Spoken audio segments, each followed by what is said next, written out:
नमस्कार साथियों, एकलव्य सीरीज के एपिसोड 30 में आज हम आपके लिए बीपीएससी सीडीपीओ के और जो बचे हुए पीआईक्यूज़ हैं आज उन सभी का मैराथन आपके सामने लाए हैं। और यहाँ से जो सबसे अच्छे प्रश्न होंगे जो आपके काम के होंगे केवल हम उन्हीं को डिस्कस करेंगे। और आप यहाँ पे जैसा कि देख पा रहे हैं कि 1998 का पेपर है, 2005 का है, 2018 का, 2021 का है और ये परीक्षा तिथि 2022 को हुआ था, तो इसलिए हम आपको 2022 के नाम से हमने कल आपको ये पेपर करवाया था। आइए देखते हैं पहले प्रश्न जो है प्रश्नों को। और आपकी जानकारी के लिए बता दें कि हमने आपके लिए करंट के जो क्विज हैं उसको हमने आपको लगभग कंप्लीट करा दिया है। मार्च तक का पूरा हो गया। अभी तक जब हम ये वीडियो बना रहे तो मार्च तक का पूरा हो गया। तो आप लोग कम्युनिटी सेक्शन में जाके चैनल पे जाइए, हमारे चैनल पे जाइए। चैनल में प्लेलिस्ट के बगल में कम्युनिटी सेक्शन होता है। कम्युनिटी सेक्शन पे नीचे स्क्रॉल करके आइएगा, आपको लगभग 500 प्लस प्रश्न मिलेंगे जीएस और करंट के। और इन जीएस और करंट के प्रश्नों के माध्यम से आपको कम से कम जो है 30 से 40 नंबर का फ़र्क देखने को मिलेगा। बहुत अच्छे प्रश्न हमने आपके बीपीएससी के परीक्षा दृष्टि से रखे हैं। और 1998 के पेपर से स्टार्ट करते हैं। जो आपके काम के प्रश्न होंगे बस हम उसी को देखेंगे और ये सब प्रश्न आपसे नहीं पूछे जाएंगे, क्योंकि ये सब प्रश्न जो है ऊपर क्लास के हैं जो उनसे पूछे जाएंगे, तो वो लोग देखना हो तो देख सकते हैं। 6 से 8 और 9 से 10 के लिए प्रश्न हैं, तो ये वो अभ्यर्थी देख लें एक बार। बाकी पीडीएफ दे दी जाएगी तो आप वहाँ से आराम से देख लीजिएगा। बाकी जो सभी के लिए इक्विवेलेंट है पहले हम उनको देखते हैं। और सबसे पहले प्रश्न संख्या 9, द्वैत शासन जिसके अंतर्गत प्रांतीय कार्यपालिका का 2 भागों में विभाजन हुआ था, प्रतिफल था। तो द्वैत शासन आपको मालूम है कि किस कानून के तहत लाया गया था? तो ये था मोंटेग्यू-चेम्सफोर्ड सुधार। मोंटेग्यू-चेम्सफोर्ड सुधार को 1919 में आया था। इसको भारत सरकार अधिनियम 1919 भी बोलते हैं। और इसी ने जो है द्वैत शासन लेके आए थे कहाँ पे? प्रांतों में। तो प्रांतों में द्वैत शासन किसके माध्यम से लाया गया था? मोंटेग्यू-चेम्सफोर्ड सुधार 1919 के अधिनियम से। ये आपको ध्यान रखना है, बढ़िया प्रश्न नहीं है। और इसके अलावा आपको ये भी ध्यान रखना है कि द्वैत शासन के जनक कौन थे? तो sir Lionel Curtis. Sir Lionel Curtis, इससे पहले की कक्षाओं में आपको बताया गया है। तो सर लियोनेल कर्टिस करके थे, ये टा है। आगे बढ़ते हैं। अगला प्रश्न है, भारतीय राष्ट्रीय कांग्रेस का पहला वार्षिक अधिवेशन आयोजित हुआ था। तो ये आयोजित हुआ था 1885 बॉम्बे में। ये आपको मालूम भी है कब हुआ था। और साथ में एक चीज़ और आपको ध्यान रखना कि कांग्रेस की स्थापना कब हुई थी? 28 दिसंबर 1885 को। 28 से 30 दिसंबर के बीच में सम्मेलन हुआ था, लेकिन पहले दिन ही कांग्रेस की स्थापना हो गई थी। तो कांग्रेस की स्थापना 28 दिसंबर 1885 को हुई थी और बम्बई में हुआ था। साथ में जो बेमोश चंद बनर्जी थे, जिनको WC बनर्जी भी कहते हैं, ये अध्यक्ष थे। और कांग्रेस के 72 प्रतिनिधियों ने भाग लिया था। और यह अधिवेशन पुणे में होने वाला था, लेकिन वहाँ प्लेग की वजह से बम्बई में स्थानांतरित भी कर दिया गया था। तो ये हमने आपको मॉडर्न हिस्ट्री में डिटेल में बताया था। फिर कलकत्ता में फोर्ट विलियम कॉलेज की स्थापना किसने की थी? महत्वपूर्ण प्रश्न है और ध्यान रखिएगा, हम आज जो भी प्रश्न आपसे डिस्कस करें सभी महत्वपूर्ण हैं, ठीक है। और साथ में आप लोग लाइक ज़रूर कर दें, शेयर ज़रूर कर दें, चैनल को लाइक, वीडियो को ज़रूर कर दें। कलकत्ता में फोर्ट विलियम कॉलेज की स्थापना किसने की थी? तो ये थे लॉर्ड वेलेजली। लॉर्ड वेलेजली ने कलकत्ता में फोर्ट विलियम कॉलेज की स्थापना की थी 1800 में। तो ये वर्ष भी ध्यान रखिएगा। फिर स्वामी दयानंद सरस्वती का जन्म कहाँ हुआ था? तो स्वामी दयानंद सरस्वती का जन्म गुजरात में हुआ था। और इनके बारे में अगर आपने डिटेल में पढ़ा होगा तो पढ़ा होगा कि ब्राह्मण परिवार से थे और उनका बचपन का नाम मूल शंकर था। तो दयानंद सरस्वती जी के बचपन का नाम मूल शंकर था। और 1875 में इन्होंने आर्य समाज की स्थापना की थी। कहाँ की थी? बॉम्बे में। और इनकी प्रसिद्ध पुस्तक कौन सी है? तो सत्यार्थ प्रकाश है। सत्यार्थ प्रकाश स्वामी दयानंद सरस्वती जी की जो है प्रमुख पुस्तक है। साथ में इनका नारा था वेदों की ओर लौटो। और इसके अलावा भारत भारतीयों के लिए ये भी इन्होंने नारा दिया था। ये भी आपसे बीपीएससी में पूछा गया है, तो ध्यान रखिएगा। स्वामी दयानंद सरस्वती, आर्य समाज 1875 और उनकी बुक सत्यार्थ प्रकाश। साथ में जो है वेदों की ओर लौटो, साथ में भारत भारतीयों के लिए है, इनका नारा था।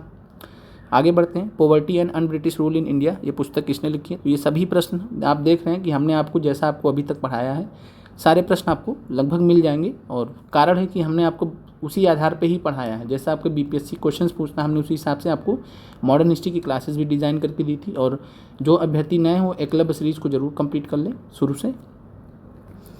तो ये लिखी थी दादा भाई नौरोजी ने। तो ध्यान रखिएगा, दादा भाई नौरोजी ने बहुत महत्वपूर्ण पुस्तक है poverty and un British rule in India. और इसी में इन्होंने ड्रेन ऑफ वेल्थ थ्योरी दिया था, धन के निष्कासन का सिद्धांत। तो ड्रेन ऑफ वेल्थ थ्योरी का सिद्धांत इन्होंने यहीं से दिया था। आगे बढ़ते हैं। और इसके अलावा जो है दादा भाई जी के बारे में आप जान लीजिए कि भारत का इन्हें वयोवृद्ध पुरुष भी कहा जाता था, grand old man of India भी कहा जाता था। और इनका जो है साप्ताहिक ध्यान रखिएगा रफ्त गुफ्तार। तो रफ्त गुफ्तार इनका ध्यान रखिएगा। और 1886 में फिन्सबरी कॉन्स्टिट्यूंसी से पार्लियामेंट के लिए निर्वाचित हुए थे, तो ये भी ध्यान रखिएगा। और ये 1886 नहीं है, 1892 से 95 है, तो ये ध्यान रखिएगा थोड़ा यहाँ पे। तो 1892 से 95 के बीच में ये निर्वाचित हुए थे। 1892 में निर्वाचित हुए थे, 1892 से 95 के बीच में सदस्य रहे थे। 1886, 93 और 1906 में ये इंडियन नेशनल कांग्रेस के अध्यक्ष भी रहे हैं, दादा भाई नौरोजी जी। फिर 1905 में विभाजन के पश्चात बंगाल एक प्रांत के रूप में पुनः एकीकृत कब हुआ था? तो ये आपको मालूम है कि जो है बंगाल का जो विभाजन था 1905 में कर दिया गया था। कब किया गया था? 16 अक्टूबर 1905 को बंगाल का विभाजन कर दिया गया था, प्रभावी कर दिया गया था। लेकिन ब्रिटिश सम्राट जॉर्ज पंचम आए थे दिल्ली दरबार में और 12 दिसंबर 1911 को सम्राट ने बंगाल विभाजन का रद्द घोषित कर दिया था। बंगाल का एकीकरण 1912 में संपन्न हुआ। तो कहने का मतलब है कि यहाँ पे आंसर क्या होगा इस प्रश्न का? तो 1911 ही होगा। तो ध्यान रखिएगा कि कब एकीकृत हुआ था, तो 1911, तो यही होगा 12 दिसंबर 1911। और इसके अलावा जो है, इसके अलावा एक अलग चीज़ क्या की गई थी कि बिहार को बंगाल से अलग कर दिया गया था। कब किया गया था? 22 मार्च 1912। तो ध्यान रखिएगा 22 मार्च 1912। 22 मार्च 1912 को बिहार और उड़ीसा को एक साथ में बंगाल से अलग कर दिया गया था। इसलिए हम 22 मार्च को क्या मनाते हैं? बिहार दिवस मनाते हैं। आगे बढ़ते हैं। भारतीय राष्ट्रीय कांग्रेस में विभाजन हुआ तो सूरत अधिवेशन में, तो ये कब हुआ था? तो आपको बहुत अच्छे से पता, 1907 में सूरत विभाजन हुआ था। और अध्यक्ष कौन थे? तो अध्यक्ष थे रास बिहारी घोष। तो ध्यान रखिएगा रास बिहारी घोष अध्यक्ष थे। और फिर कांग्रेस के दोनों धड़े एक कब हुए थे? तो 1916 में लखनऊ के कांग्रेस के लखनऊ अधिवेशन में। और लखनऊ अधिवेशन की अध्यक्षता किसने की थी? तो अंबिकाचरण मजूमदार जी ने की थी। और हमने आपको शॉर्ट्स के माध्यम से कांग्रेस के सभी अधिवेशन कंप्लीट करा दिए हैं, देख लीजिएगा आप। चैनल पर शॉर्ट्स जरूर देख लीजिएगा सभी लोग। भारतीय राष्ट्रीय कांग्रेस ने पूर्ण स्वराज को अपना लक्ष्य पहली बार कब घोषित किया था? तो पूर्ण स्वराज को अपना लक्ष्य भारतीय राष्ट्रीय कांग्रेस ने लाहौर अधिवेशन 1929 में घोषित किया था। 31 दिसंबर 1929 को भारतीय राष्ट्रीय कांग्रेस का अधिवेशन लाहौर में संपन्न हुआ। अध्यक्ष कौन थे? तो जवाहरलाल नेहरू जी थे। और पूर्ण स्वराज को अपना लक्ष्य घोषित किया था। और इसके अलावा जो है 26 जनवरी 1930 को प्रथम स्वाधीनता मनाने का भी निश्चय किया गया था। फिर अगला प्रश्न है, भगत सिंह सदस्य किसके थे? तो नेशनल सोशलिस्ट रिपब्लिकन आर्मी के? तो नहीं, हिंदुस्तान सोशलिस्ट रिपब्लिकन आर्मी के, तो ये था। तो Hindustan socialist Republican army HSRA के भगत सिंह सक्रिय सदस्य थे। तो ध्यान रखिएगा नाम में ही थोड़ा सा चेंज किया गया है। और बाकी ध्यान रखिएगा कि HRA की स्थापना किसने की थी? तो हिंदुस्तान रिपब्लिकन एसोसिएशन की स्थापना की थी राम प्रसाद बिस्मिल, सचिन नाथ सान्याल और योगेश चटर्जी। मुख्यतः कौन थे? तो राम प्रसाद बिस्मिल और सचिन नाथ सान्याल, ये दो नाम आपको ध्यान रखने हैं। और अगर आपसे पूछेगा HSRA पूछेगा और इसमें जो नाम दिएगा उसमें मत जाइएगा आप। जो हमने आपको जितना बताया, तो हमने आपको क्या बताया कि 1924 में HRA की स्थापना जो राम प्रसाद बिस्मिल और सचिन नाथ सान्याल, इन दोनों लोग मुख्यतः इन्हीं लोगों ने की थी। फिर धीरे धीरे सब लोग जुड़ते गए। और इसके अलावा जो है कहाँ की थी? कानपुर में की थी। 1924 में काकोरी कांड में ये लोग जुड़े हुए थे। फिर उसके बाद 1928 में चंद्रशेखर आज़ाद के नेतृत्व में, तो चंद्रशेखर आज़ाद के नेतृत्व में 1928 में फिरोजशाह कोटला मैदान में दिल्ली के HSRA की स्थापना हुई थी। तो हिंदुस्तान सोशलिस्ट रिपब्लिकन एसोसिएशन के संस्थापक कौन माने जाएंगे? तो चंद्रशेखर आज़ाद और साथ में भगत सिंह भी। आगे बढ़ते हैं। नील दर्पण के लेखक थे, तो नील दर्पण के लेखक आपको बहुत अच्छे से पता है कौन थे? तो दीनबंधु मित्र थे। और यह पुस्तक जो है 1860 में आई थी। नील दर्पण पुस्तक में नील आंदोलन के समय कृषकों पर हुए अत्याचारों का चित्रण किया गया था। नील आंदोलन का नेतृत्व किसने किया था? तो दिगंबर विश्वास और विष्णु विश्वास ने किया था। और ये लोग इसी नील दर्पण पुस्तक से प्रभावित भी थे। गदर पार्टी के संस्थापक कौन थे? तो गदर पार्टी के संस्थापक कौन थे? तो आपको बहुत अच्छे से पता, लाला हरदयाल जी थे। और अमेरिका के सैन फ्रांसिस्को में नवंबर 1913 में लाला हरदयाल और सोहन सिंह भाखना के नेतृत्व में स्थापना की गई थी। तो सोहन सिंह भाखना संस्थापक अध्यक्ष भी हैं, तो ध्यान रखिएगा यहाँ पे लिखा भी है। सोहन सिंह भाखना गदर पार्टी के संस्थापक अध्यक्ष थे और लाला हरदयाल महामंत्री थे। और बाकी वैसे संस्थापक दोनों लोग थे, तो ध्यान रखिएगा। बाकी प्रश्न आपको जनरली लाला हरदयाल ही देता है। और गदर नाम के जो है, गदर नाम से एक अखबार भी चलता था उर्दू में अखबार भी चलता था, साप्ताहिक। आगे बढ़ते हैं। लाला लाजपत राय संबंधित रहे थे, तो लाला लाजपत राय जो है भारतीय राष्ट्रीय कांग्रेस से भी संबंधित रहे हैं और आर्य समाज से भी संबंधित रहे हैं। तो ध्यान रखिएगा ये महत्वपूर्ण प्रश्न है। आर्य समाज से भी जुड़े थे लाला जी, तो लाला लाजपत राय जी भारतीय राष्ट्रीय कांग्रेस से भी संबंधित हैं और आर्य समाज से भी संबंधित थे। पंजाब केसरी के नाम से मशहूर थे। साइमन कमीशन के विरोध में जब ये नेतृत्व कर रहे थे विरोध का, तब इनको जो लाठीचार्ज के द्वारा इनका चोट लगा था, जिसके बाद इनका देहांत हो गया था। गांधी जी ने सविनय अवज्ञा आंदोलन का आह्वान कब किया था? तो ये आपको पता है 1930 में, और 12 मार्च से 6 अप्रैल तक। तो 12 मार्च से जो है 6 अप्रैल तक इनका चला था दांडी यात्रा, और 12 मार्च से 6 अप्रैल के बीच में दांडी यात्रा कंप्लीट हुआ, और 6 अप्रैल को इन्होंने कानून बनाकर जो है तोड़ा था, मुट्ठी भर कानून नमक बनाकर नमक कानून तोड़ दिया था और सविनय अवज्ञा आंदोलन स्टार्ट किया था। तो कब स्टार्ट किया था? 6 अप्रैल 1930। तो ध्यान रखिएगा 6 अप्रैल 1930। और 78 समर्थकों के साथ में गांधी जी गए थे दांडी यात्रा के लिए, पद यात्रा प्रारंभ की थी। तो कितने समर्थक? तो ये भी ध्यान रखिएगा 78 समर्थक। फिर अब भारतीय राष्ट्रीय कांग्रेस ने भारत छोड़ो प्रस्ताव पारित किया था। तो कहाँ पे पारित किया था? तो आपको पता है बम्बई में पारित किया था, और ग्वालियर टैंक मैदान में। कहाँ पे? तो ग्वालियर टैंक मैदान नाम का एक जगह है बम्बई में। तो वहाँ पे 8 अगस्त 1942 को कब किया था प्रस्ताव? भारत छोड़ो प्रस्ताव, क्विट इंडिया रेजोल्यूशन कब पास किया गया? तो ग्वालियर टैंक मैदान में 8 अगस्त 1942 को। और इसके अलावा आपको एक फैक्ट और भी ध्यान रखना है कि भारत छोड़ो आंदोलन के दौरान जब 9 अगस्त 1942 को सभी लोग गिरफ्तार हो गए, महत्वपूर्ण नेता, तो उसके बाद ग्वालियर टैंक मैदान में किसने झंडा फहराया था जो है तिरंगे का? तो झंडा किसने फहराया था? तो ध्यान रखिएगा अरुणा आसफ अली जी ने तिरंगा फहराया था। और इनको जो है grand old lady of India भी कहा जाता है। तो ग्रैंड ओल्ड लेडी, जैसे दादा भाई को grand old man of India कहा जाता है, तो इनको grand old lady of India कहा जाता है। तो ध्यान रखिएगा। आगे बढ़ते हैं।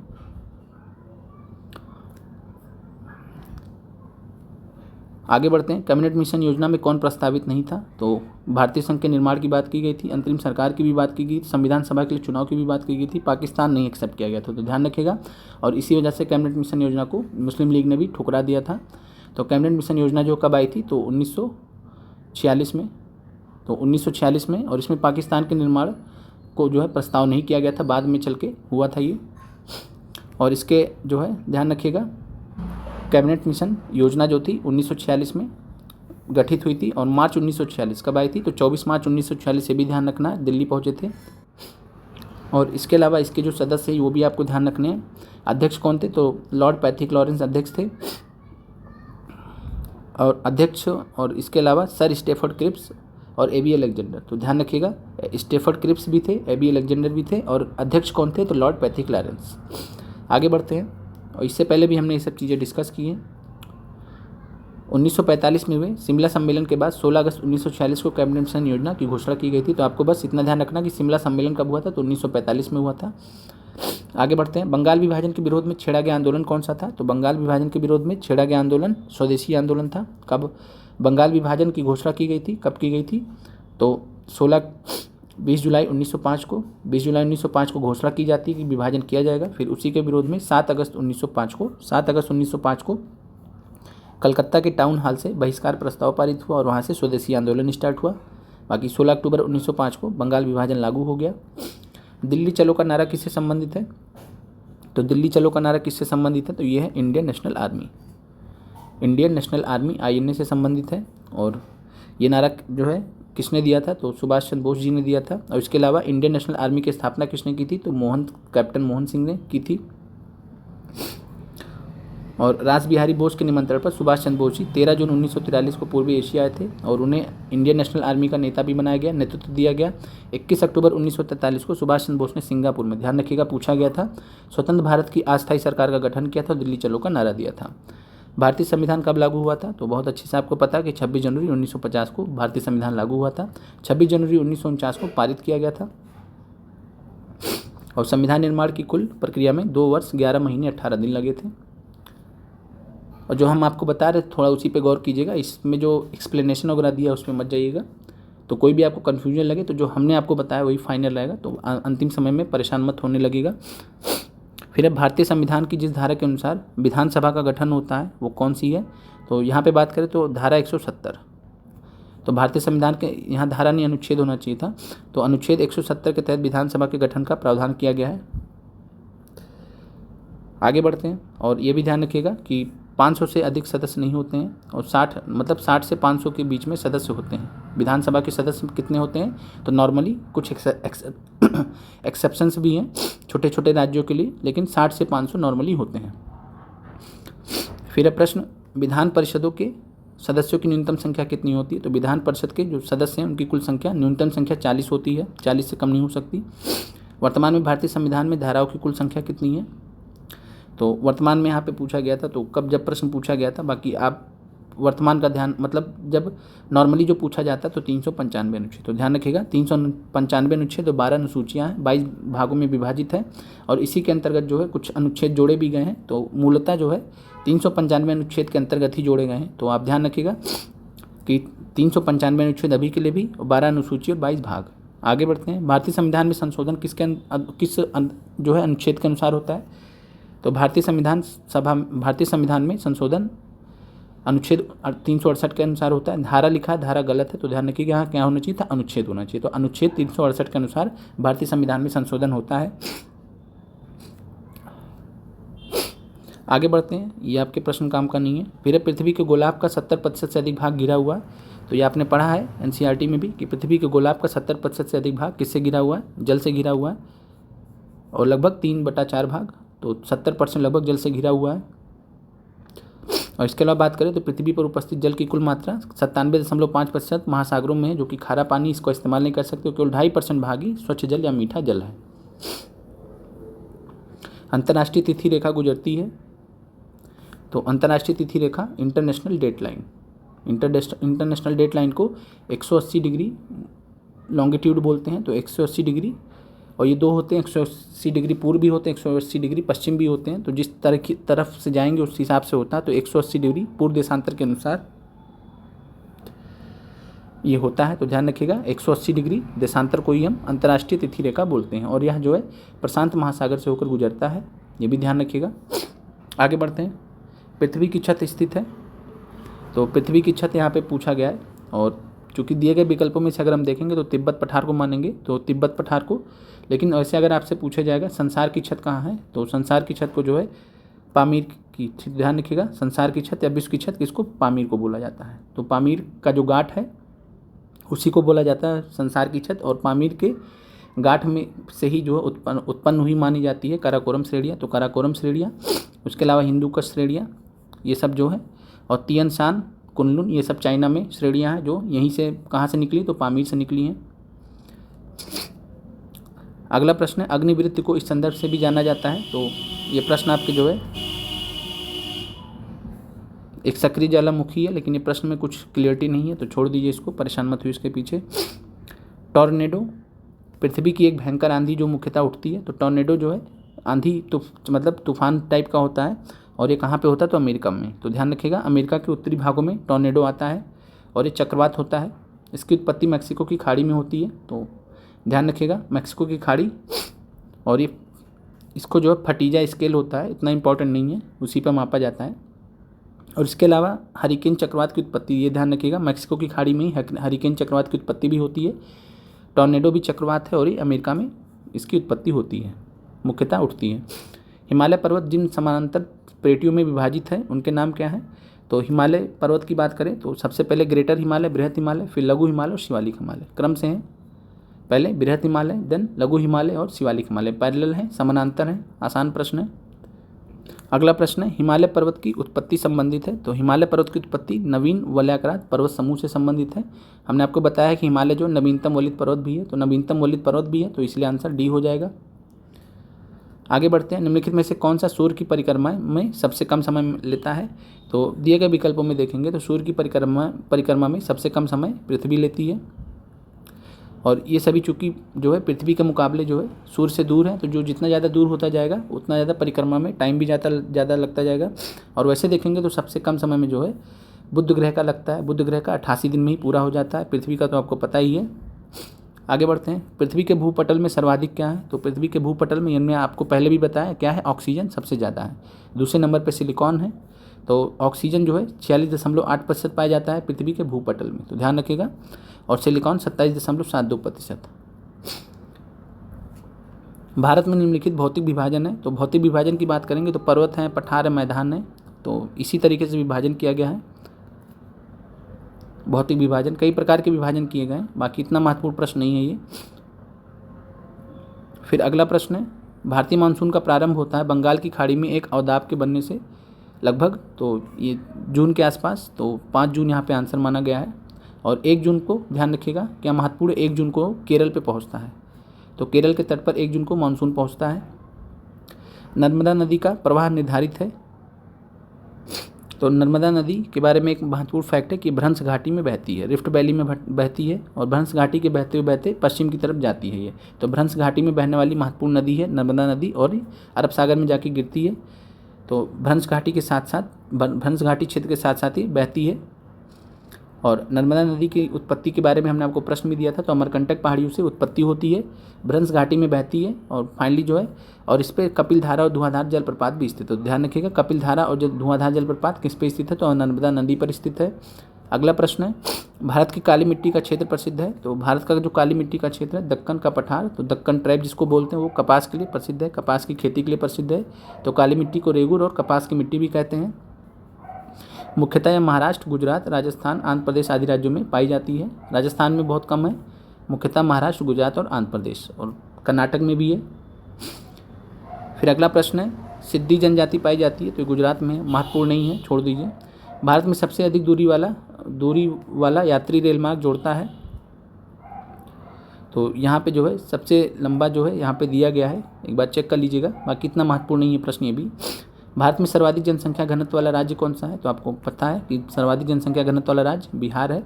और 2011 की जनगणना के अनुसार जो है 1106 है किसका, बिहार का। तो इम्पॉर्टेंट है, कई बार आपसे पूछा गया, आपने 1102 भी पढ़ा होगा एनसीईआरटी में, लेकिन वो जो इनिशियल डाटा था उसके हिसाब से था। जो फाइनल डाटा आया था, कई सारे डाटा भी आते हैं, तो जो फाइनल डाटा उसके हिसाब से 1106 है, तो 1106 ध्यान रखिएगा। फिर है, भारत में सामुदायिक विकास कार्यक्रम का आरंभ हुआ। तो ये 1952 में आया था, गांधी जी की जयंती के दिन।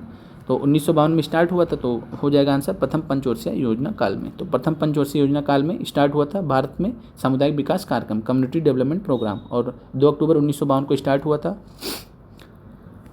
1950 में भारत के योजना आयोग का गठन कैसे हुआ था, तो संसद द्वारा पारित अधिनियम से, राष्ट्रपति द्वारा निर्गत आदेश से, सरकारी आदेश से। तो ये हुआ था सरकारी आदेश से, एग्जीक्यूटिव ऑर्डर बोलते हैं। तो सरकारी आदेश से इसकी स्थापना हुई थी, कब हुई थी, 15 मार्च 1950 को। योजना आयोग को बदल के नीति आयोग कब कर दिया गया, तो ये 1 जनवरी 2015 को नीति आयोग की स्थापना हो गई। इसकी जगह पे इसको हटा दिया गया। भारत में सर्वाधिक क्षेत्र संख्या में श्रमिक सक्रिय हैं, तो ये हैं सूती वस्त्र उद्योग में। महत्वपूर्ण प्रश्न नहीं है आपके लिए। फिर है, दुर्गापुर, भिलाई और राउरकेला इस्पात कारखानों की स्थापना कब हुई थी, तो ये द्वितीय पंच योजना के अंतर्गत हुई थी और ये 1955 से 61 के बीच में था और ये महालनोबिस मॉडल पे आधारित भी था। तो ध्यान रखिएगा, पहला मॉडल आया था, जो पहला पंचवर्षीय योजना आया था वो था हेरोड डोमर मॉडल पे था, और जो दूसरा आया था वो महालनोबिस मॉडल पे था। तो पहला जो मॉडल था वो कृषि आधारित था और दूसरा वाला जो था वो मिश्रित अर्थव्यवस्था को लेकर चलता था। तो मिश्रित अर्थव्यवस्था के लिए जो है इन इस्पात कारखानों की स्थापना हुई थी। तो द्वितीय पंचवर्षीय योजना के तहत भारतीय रिजर्व बैंक निर्गत करता है 1 रुपये के अतिरिक्त सभी मूल्यों के करेंसी नोट। तो एक वैसे ही फैक्ट है, बाकी महत्वपूर्ण नहीं है आपके लिए। भारत में औसत जोत का आकार कितना है, तो ये भी जो है देखना पड़ेगा कितना है अभी करंट में। बाकी जो है कृषि जनगणना के अनुसार औसत जोत का आकार भारत में 1.08% है और भारत में सर्वाधिक जो औसत जोत का आकार है वो नागालैंड में सबसे ज़्यादा है, ध्यान रखिएगा। और आपसे एक प्रश्न पूछा था सबसे कम किस में है, तो बिहार में। ऑप्शन में आपको बिहार दिया गया तो ध्यान रखिए केरल में सबसे कम है, केरल के बाद बिहार में। तो इस तरीके से फिर आगे बढ़ते हैं। जो प्रश्न इंपॉर्टेंट नहीं उसको छोड़ देंगे।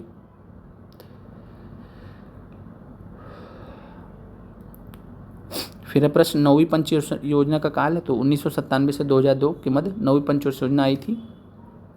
और पंचवर्षीय योजना इस तरीके से आपसे पूछा भी नहीं जाएगा, तो उतना ज़्यादा परेशान होने की ज़रूरत नहीं है। और 11वें वित्त आयोग के अध्यक्ष आपको नहीं ध्यान रखना है। और आपको जो है हमने वित्त आयोग से रिलेटेड आपको क्विज में प्रश्न भी दिए थे, तो आपको देख लीजिएगा, उतने से काम हो जाएगा।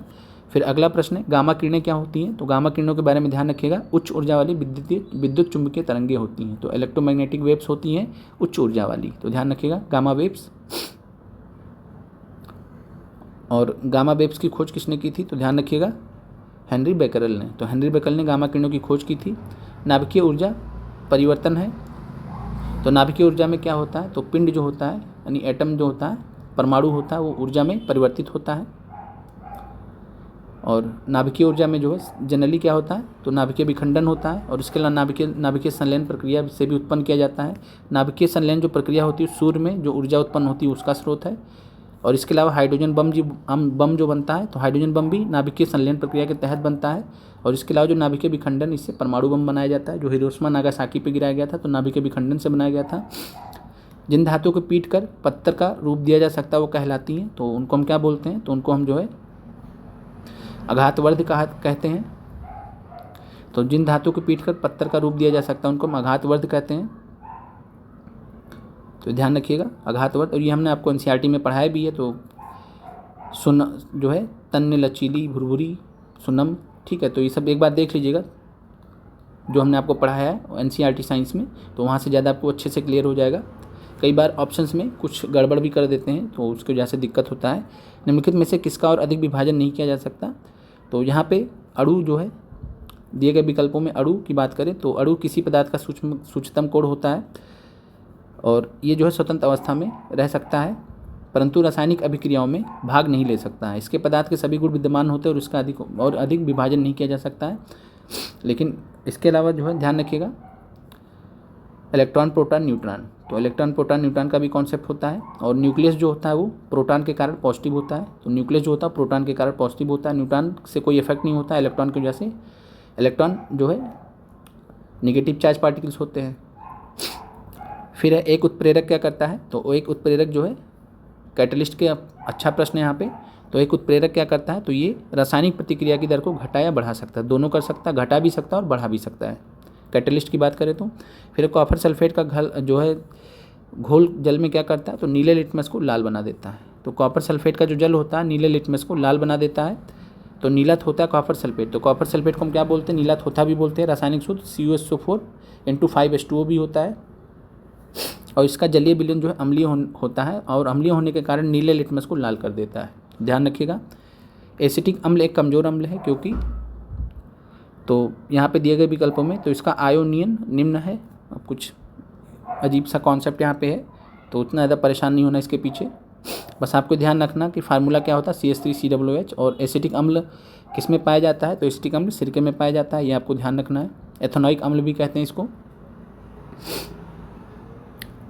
अगला प्रश्न आते हैं, तांबे की मिश्र धातु है, तो तांबे की मिश्र धातु पीतल को कहते हैं और पीतल कांसा दोनों होते हैं तांबे की मिश्र धातु।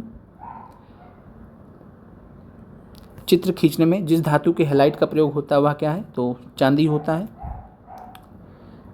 और बस आप लोग ध्यान रखिएगा कि आप प्रश्न ये देख रहे हैं, लेकिन बस जो ज़्यादा आपको समझ में आ रहे हैं महत्वपूर्ण है, बस उन्हीं पे फोकस कीजिए। हर एक प्रश्न के पीछे परेशान नहीं होना, तो ध्यान रखिएगा जो प्रश्न आपने इससे पहले अच्छे से देख रखे हैं बस उन्हीं के पीछे। लास्ट टाइम में नए प्रश्नों के पीछे बहुत ज़्यादा परेशान नहीं होना। बस एक बात था कि आप प्रीवियस ईयर क्वेश्चन से तो देख लेते हैं, कंप्लीट हो जाए एक बार। फिर जर्मन सिल्वर में सम्मिलित है, तो हमने आपको बताया था जर्मन सिल्वर में क्या नहीं पाया जाता, तो सिल्वर नहीं पाया जाता, सिल्वर नहीं पाया जाता। बाकी कॉपर, जिंक और निकल पाया जाता। तो ये भी प्रश्न आपने BPSC तैयारी में देखा है। 60% इसमें कॉपर होता है, 20% निकल होता है, 20% जस्ता होता है और इसमें चांदी बिल्कुल भी नहीं होता है, तो ध्यान रखिएगा, महत्वपूर्ण सवाल है। सीसा संचालकों में प्रयुक्त अम्ल क्या होता है, तो सीसा संचालकों में प्रयुक्त अम्ल जो होता है वो H2SO4 होता है, सल्फ्यूरिक अम्ल होता है। पित्त का उत्सर्जन होता है, तो पित्त का जो उत्सर्जन होता है वो यकृत द्वारा होता है और यकृत जो है मानव शरीर की सबसे बड़ी ग्रंथि भी है और इसके निचले भाग में पित्ताशय भी स्थित होती है, थैली जो होती है। और यकृत द्वारा जो है स्रावित पित्तरस कहाँ जाके संचित होता है, तो पित्ताशय में संचित होता है और जो आंत में उपस्थित एंजाइम की क्रिया को तीव्र कर देता है। तो आपको पता है कि पित्त का उत्सर्जन या पित्तरस का उत्सर्जन यकृत द्वारा होता है और कहाँ जाके इकट्ठा होता है, तो पित्ताशय में संचित होता है। प्रकाश रासायनिक प्रतिक्रिया किसके द्वारा होती है, तो प्रकाश द्वारा प्रारंभ होती है। प्रकाश रसायन के अंतर्गत वे सभी रासायनिक क्रियाएं आ जाती हैं जिनके होने के लिए प्रकाश प्रत्यक्ष अथवा अप्रत्यक्ष कारक होता है। प्रकाश रसायन प्रतिक्रिया में उन्हीं के प्रकाश तरंगों के प्रभाव को अध्ययन किया जाता है जिनके द्वारा विघटन या सक्रियण होता है। तो बहुत ज़्यादा कुछ वैसा महत्वपूर्ण प्रश्न नहीं है। हृदय रोगियों को अधिक मात्रा में क्या नहीं लेना चाहिए, तो ये सिंपल कॉन्सेप्ट है कि फैट वगैरह बहुत ज़्यादा नहीं लेना चाहिए, जिसे बोलते हैं चर्बी बहुत ज़्यादा बढ़ गई है वगैरह वगैरह। कोलेस्ट्रॉल बहुत ज़्यादा बढ़ गया, इंग्लिश में बोले तो कोलेस्ट्रॉल बहुत ज़्यादा बढ़ गया। तो कोलेस्ट्रॉल जब बढ़ जाता है तो हार्ट को नुकसान करता है, तो इसलिए फैट नहीं लेना चाहिए। प्रोटीन ले सकते हैं, कार्बोहाइड्रेट्स भी ले सकते हैं। गंधक यानी सल्फर है, तो सल्फर के रूप में प्याज, लहसुन वगैरह तो वो ले सकते हैं। बाकी क्या नहीं ले सकते, तो वैसा नहीं लेना चाहिए, ये नुकसान करता है।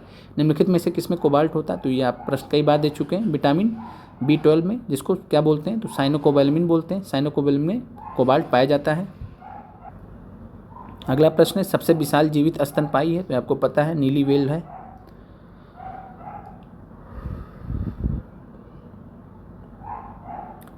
और कुम्हार स्थल ध्यान रखिएगा, तो पाटलिपुत्र से जुड़ा हुआ है। ये आपके वैसे काम कहानी जो है ये ओल्ड एंशिएंट हिस्ट्री का पार्ट है।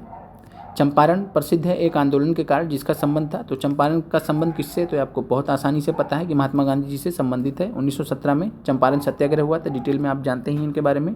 राजकुमार शुक्ला ने गांधी जी को आमंत्रित किया था। देखिए प्रश्न, थावे का तीर्थ स्थल जिस जिले में स्थित है, तो थावे से रिलेटेड आपको TRE 2 में PRT में प्रश्न पूछा गया था, थावे महोत्सव, और ये कहाँ पे मनाया जाता है, गोपालगंज में। तो ध्यान रखिएगा गोपालगंज में मनाया जाता है। और प्रसिद्ध दुर्गा देवी जी का मंदिर भी है। 1763 में पटना स्थित अंग्रेजों की फैक्ट्री पर अधिकार किया था, तो ये मीर कासिम ने किया था, उतना महत्वपूर्ण नहीं है। फिर 13वीं शताब्दी में बंगाल के प्रांतपति गयासुद्दीन ने युद्ध किया था, तो तिरहुत के राजा से किया था। बस आपको मॉडर्न हिस्ट्री के PRT वालों को केवल मॉडर्न हिस्ट्री पे फोकस करना है। गांधी जी ने 1917 में चंपारण की यात्रा की थी, तो ये किया था राजकुमार शुक्ला के अनुरोध पर। चंपारण सत्याग्रह के दौरान गांधी जी पर मुकदमा चलाया गया था, तो ये मोतिहारी में चला गया था, तो ध्यान रखिएगा। और मोतिहारी कब पहुंचे थे, तो 15 अप्रैल 1917 को। बिहार में बिहपुर की घटना का संबंध है, तो बिहार स्पेशल का बहुत अच्छा प्रश्न है। और ये सत्याग्रह आंदोलन जो स्टार्ट हुआ था, तो बिहार में बिहपुर की जो घटना है वो नमक सत्याग्रह से संबंधित है, तो ध्यान रखिएगा। 9 जून 1930 को भागलपुर जिले के बिहपुर में सत्याग्रही स्वयंसेवकों पर दमन चक्र के विरोध में 9 जून 1930 को डॉक्टर राजेंद्र प्रसाद अपने सहयोगियों के साथ बिहपुर पहुंचे थे और सभा को संबोधित किया था। तो बिहपुर की घटना जो सत्याग्रह आंदोलन से संबंधित है, नमक सत्याग्रह, तो ध्यान रखिएगा नमक सत्याग्रह या सविनय अवज्ञा आंदोलन से संबंधित है। 1921 में गांधी जी ने पटना में उद्घाटन किया था, तो पटना में आपको पता है किसका उद्घाटन किया था, तो बिहार विद्यापीठ का। बिहार विद्यापीठ का 6 फरवरी 1921 को पटना में उद्घाटन किया था बिहार में। फिर अब बिहार छात्र परिषद को संगठित किसने किया था, तो ये प्रश्न भी हमने आपको बताया है कि बिहार छात्र परिषद को किसने संगठित किया था, तो ये किया था राजेंद्र प्रसाद जी ने। और कब किया था, और इसका नाम बिहारी स्टूडेंट कॉन्फ्रेंस करके हमने आपको पढ़ाया था, बिहारी छात्र सम्मेलन, तो वही है बिहारी छात्र सम्मेलन या बिहारी स्टूडेंट कॉन्फ्रेंस। और इसकी स्थापना की थी डॉक्टर राजेंद्र प्रसाद ने, और पटना कॉलेज में इसका पहला मीटिंग हुआ था। सदाकत आश्रम की स्थापना किसने की थी, तो महत्वपूर्ण प्रश्न है। सदाकत आश्रम की स्थापना मजहरुल हक ने की थी, तो ध्यान रखिए ना, महत्वपूर्ण है ये। फिर स्वामी सहजानंद नेता कौन से, तो आपको पता किसानों के नेता थे। भारत छोड़ो आंदोलन के क्रम में 11 अगस्त 1942 को, महत्वपूर्ण प्रश्न है, पटना में पुलिस गोलीकांड में मरने वाले छात्रों की संख्या कितनी थी, तो 7 छात्र मारे गए थे। ये हमने आपसे कल भी बात किया था इसके बारे में। बिहार में आज़ाद दस्ता सक्रिय था, कब सक्रिय था, तो आपको बहुत अच्छे से पता, भारत छोड़ो आंदोलन के दौरान। किसने स्टार्ट किया था, तो JP नारायण जी ने स्टार्ट किया था।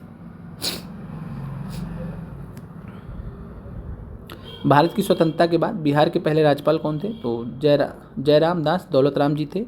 उड़ीसा बिहार से कब पृथक हुआ था, तो ये हमने आपको बताया कि 1 अप्रैल 1936 को, तो ध्यान रखिएगा 1 अप्रैल 1936 को उड़ीसा बिहार से अलग हुआ था। इसीलिए 1 अप्रैल को उत्कल दिवस या उड़ीसा दिवस भी मनाते हैं, तो ध्यान रखिएगा। और ये यहाँ पे गलत है, तो ध्यान रखिएगा 1 अप्रैल 1936 है। आगे बढ़ते हैं, पटना उच्च न्यायालय की स्थापना कब हुई, ये सब हमने आपको बता रखा है ऑलरेडी, क्योंकि हमने बहुत डिटेल में अध्ययन कर रखा है इन सब चीज़ों का, तो इसलिए हमने आपको सारी चीज़ें बता रखी हैं शॉर्ट्स के माध्यम से भी, और वैसे भी कई बार आपको बताया है। तो पटना उच्च न्यायालय की स्थापना 1916 में हुई थी, ध्यान रखिएगा, महत्वपूर्ण है आपके लिए इस बार के लिए। बिहार में ग्राम पंचायतों का अंतिम चुनाव हुआ था, तो ये सब प्रश्न आपके लिए काम का नहीं है। आगे बढ़ते हैं, बिहार में प्रमंडलों की कुल संख्या कितनी है, तो आप जो है बिहार में प्रमंडलों की कुल संख्या कितनी है, तो यहाँ पे बिहार में 9 प्रमंडल, 38 जिले, 101 अनुमंडल, और ये सब चीज़ें तो एक बार आप चेक कर लीजिएगा जो हमने आपको डाटा दिया था बिहार के लिए, ये भी आपके महत्वपूर्ण नहीं है।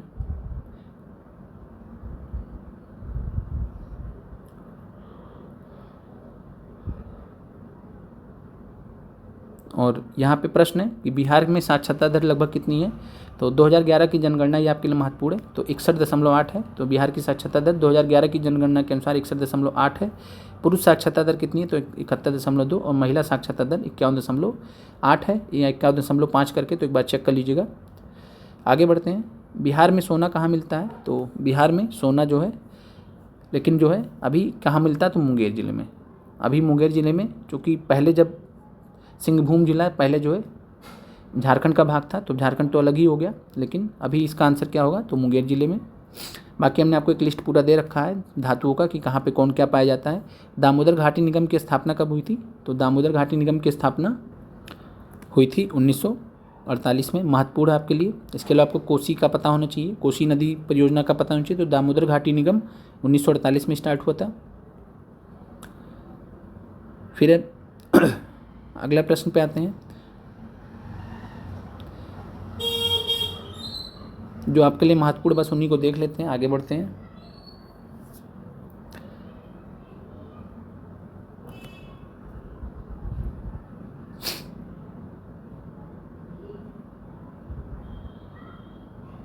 और ये सब प्रश्न आपसे जो नहीं पूछे जाएंगे उसके पीछे परेशान होने का कोई मतलब भी नहीं है। बाकी इसमें कुछ प्रश्न भी दिए गए, सॉल्व किए गए, तो एक बार आप देख लीजिएगा, आसान प्रश्न है। और PDF आपको दे दी जाएगी तुरंत, तो आप जाके देख लीजिएगा, सॉल्व कर लीजिएगा। और बाकी हम इसको एक साथ में करके आपको सॉल्व करा देंगे। अभी संभव नहीं है, थोड़ा हमारा तबीयत भी डाउन है, आप आवाज़ से भी समझ पा रहे होंगे। अब यहाँ पे आते हैं, प्रश्नों को देखते हैं जो आपके काम के हैं।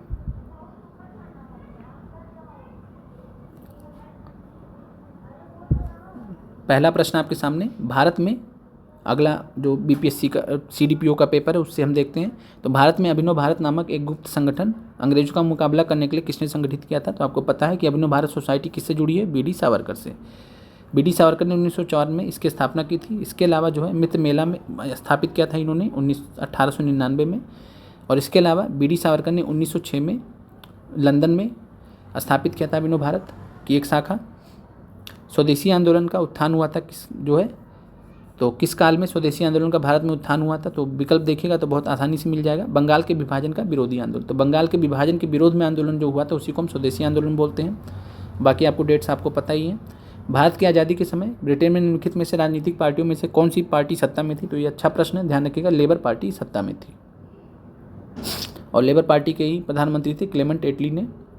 और इन्होंने 30 जून 1948 तक जो है भारत छोड़ने की घोषणा भी की थी, इटली की घोषणा के नाम से हम जानते हैं। और रेड शर्ट्स आंदोलन, लाल कुर्ती आंदोलन या खुदाई खिदमतगार आंदोलन किसने स्टार्ट किया? तो बहुत अच्छे से पता है, खान अब्दुल गफ्फार खान जी ने। आगे बढ़ते हैं। और आप लोग अंतिम समय के लिए जो आपको नोट्स वगैरह दिए गए हैं उनको बहुत अच्छे से पढ़ लीजिए, रिवाइज कर लीजिए, और जो प्रीवियस ईयर क्वेश्चंस उनको बहुत अच्छे से तैयार कर लीजिए। बहुत सारे क्वेश्चंस आपको रिपीट होने को मिलेंगे, देखने को मिलेंगे।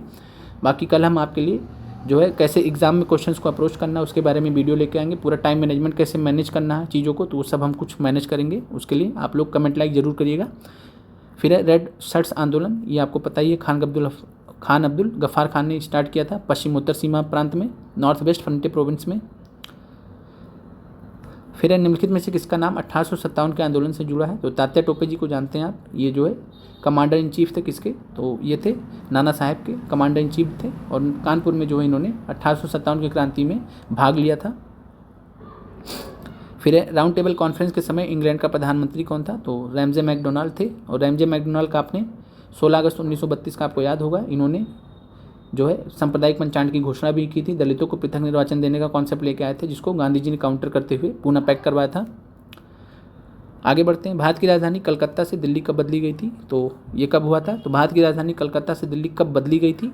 तो घोषणा तो हो गई थी 1911 में ही, लेकिन 1 अप्रैल 1912 को दिल्ली को भारत की राजधानी बनाई गई थी। तो ध्यान रखिएगा किस वर्ष बनाई गई थी? तो 1912 में।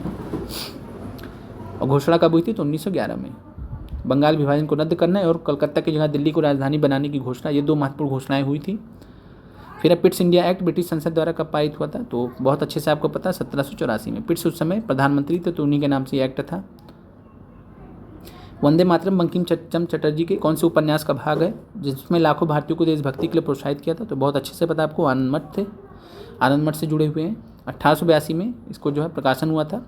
निम्नलिखित व्यक्तियों में से किसने 1943 में सुभाष चंद्र बोस को सिंगापुर में INA बनाने में सहायता की थी? तो ये थे general Mohan Singh ji. General Mohan Singh ji INA के फाउंडर थे, उन्होंने नेतृत्व वगैरह जो है सब इनको दे दिया था।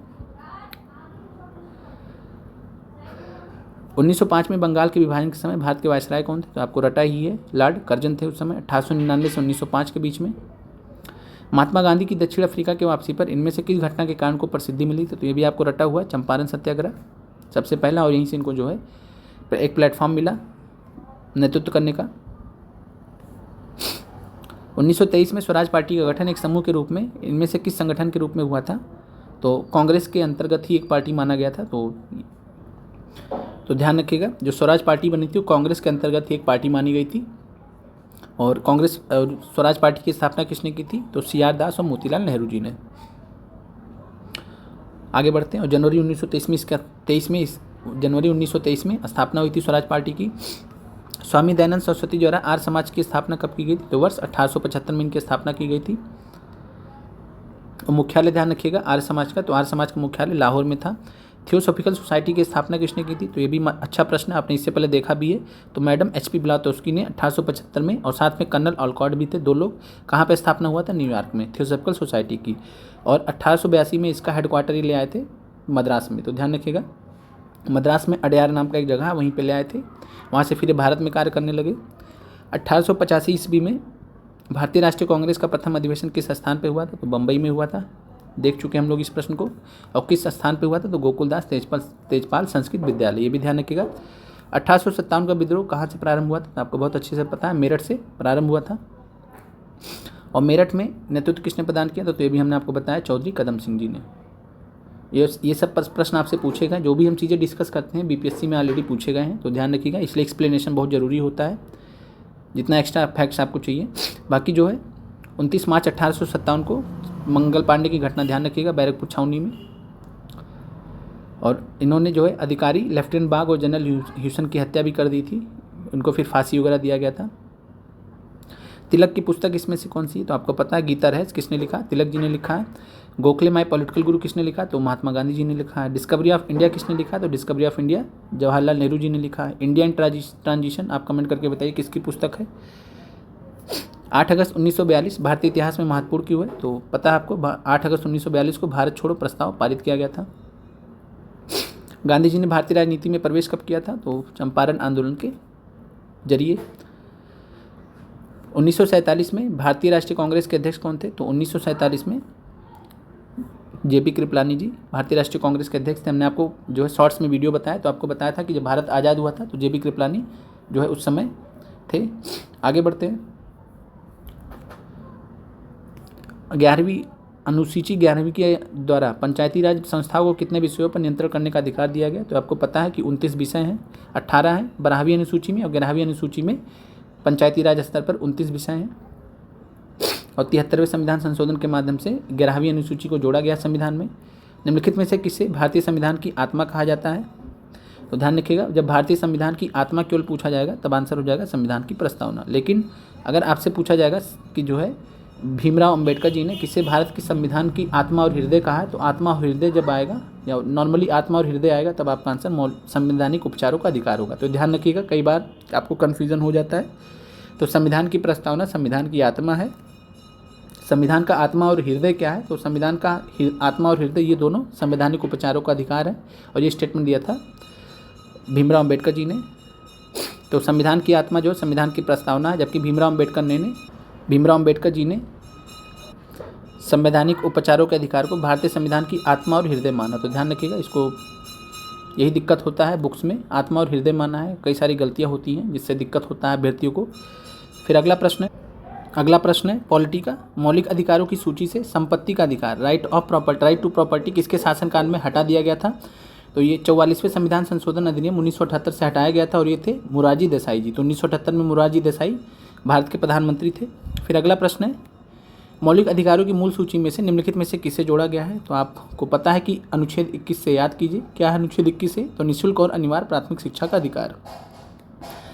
तो डी आपका आंसर हो जाएगा। और इसमें सिंपल पूछा कि जो मौलिक अधिकार है उसमें मूल सूची है, उसमें किस अधिकार को जोड़ा गया है? तो संपत्ति का अधिकार को तो हटा दिया गया, संवैधानिक उपचारों का अधिकार पहले से ही था, धार्मिक स्वतंत्रता का अधिकार पहले से ही था, ये नया जुड़ा था। और कब जुड़ा था? तो 86वें संविधान संशोधन अधिनियम 2002 के माध्यम से। आगे बढ़ते हैं। निम्नलिखित में से कौन सा भारतीय संघ का 28वां राज्य बना है? तो महत्वपूर्ण है। तो 15 नवंबर 2000 को बिहार के दक्षिणी हिस्से को विभाजित करके झारखंड राज्य का सृजन किया गया था। ये डेट याद रखिएगा, 15 नवंबर 2000। फिर यहाँ पे आपको मैच करना है, तो सिंपल में देख लेते हैं। राज्य के नीति निर्देशक सिद्धांत आयरलैंड में लिए गए। मौलिक अधिकार यूएसए से है। संघ राज्य के बीच संबंध की समवर्ती सूची ऑस्ट्रेलिया से। ये सब हमने आपको ऑलरेडी बता रखा है। भारतीय राज्यों के संघ, जिससे केंद्र को अधिक शक्ति प्राप्त होती है, कनाडा से लिया गया है, यानी अधिक मजबूत केंद्र की जो कॉन्सेप्ट है वो कनाडा से लिया गया है। यदि भारत के राष्ट्रपति का पद खाली हो और उपराष्ट्रपति तथा भारत के मुख्य न्यायाधीश उपलब्ध नहीं है तो भारत का राष्ट्रपति किससे नियुक्त किया जाएगा? तो पहला केस होता है कि भारत के राष्ट्रपति नहीं है तो उपराष्ट्रपति बनते हैं राष्ट्रपति। अगर भारत के उपराष्ट्रपति भी नहीं है तो भारत के मुख्य न्यायाधीश बनते हैं। इतना तक आपने क्वेश्चन देखा था। लेकिन अगर भारत के मुख्य न्यायाधीश भी उपलब्ध नहीं होंगे तो सुप्रीम कोर्ट के कोई वरिष्ठ न्यायाधीश होंगे, उनको बनाया जाएगा। फिर अब भारतीय संविधान की प्रस्तावना में किस संशोधन द्वारा समाजवादी धर्मनिरपेक्ष शब्द जोड़े गए थे और साथ में अखंडता शब्द भी जोड़ दीजिए। तो 3 शब्द जोड़े गए थे किसके द्वारा? तो 42वें संविधान संशोधन अधिनियम 1976 के माध्यम से समाजवादी धर्मनिरपेक्षता या पंथ निरपेक्षता इसको बोलते हैं, और अखंडता 3 शब्दों को जोड़ा गया था। तो समाजवादी, पंथ निरपेक्षता, धर्मनिरपेक्षता की जगह पंथ निरपेक्षता कहना ज़्यादा उचित है। तो समाजवादी, पंथ निरपेक्षता और अखंडता शब्द को जोड़ा गया था 42वें संविधान संशोधन के माध्यम से। आगे बढ़ते हैं। भारत ने सुदृढ़ केंद्र के साथ में संघीय ढांचा का विचार कहाँ से लिया? तो जब केंद्र की बात आती है, केंद्र मजबूत केंद्र की बात आती है, सुदृढ़ केंद्र की, तो कनाडा हो जाता है। आगे बढ़ते हैं। भारतीय संविधान के किस संशोधन में पंचायती राज संस्थाओं को संवैधानिक आधार प्रदान किया? तो ये आपको बहुत अच्छे से पता है कि जो 73वां संविधान संशोधन अधिनियम है 1992, तो ये ध्यान रखिएगा, यहाँ 93 लिख दिया गया है। यही त्रुटियाँ होती हैं जिससे अभ्यर्थियों को कन्फ्यूजन होता है। तो 73वां संविधान संशोधन अधिनियम 1992 से जो है संवैधानिक दर्जा दिया गया है किसको? पंचायती राज संस्थाओं को। भारत के संविधान की प्रस्तावना में निम्नलिखित में से किस एक को पहले मुख्य रूप से सम्मिलित नहीं किया गया था? तो समाजवाद और धर्मनिरपेक्ष ये बाद में जोड़े गए, बाकी सब पहले से थे। तो प्रजातंत्र तो पहले से था, धर्मनिरपेक्ष नहीं था, लेकिन ये पूरा आंसर नहीं है तो इसलिए आंसर डी माना गया है। तो समाजवाद और पंथ निरपेक्ष शब्द ये बाद में जोड़े गए हैं 42वें संविधान संशोधन अधिनियम 1976 से।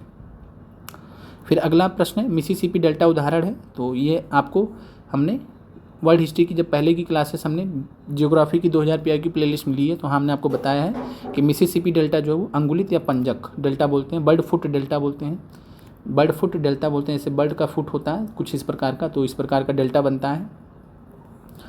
तो अंगुलित या पंजक डेल्टा का, बर्ड फुट डेल्टा का उदाहरण है मिसिसिपी डेल्टा। और मिसिसिपी डेल्टा जो है, मिसिसिपी मिसौरी नदी तंत्र, ये यूएसए का सबसे महत्वपूर्ण नदी तंत्र भी है। फिर अगला प्रश्न है, बेंगुला जलधारा है।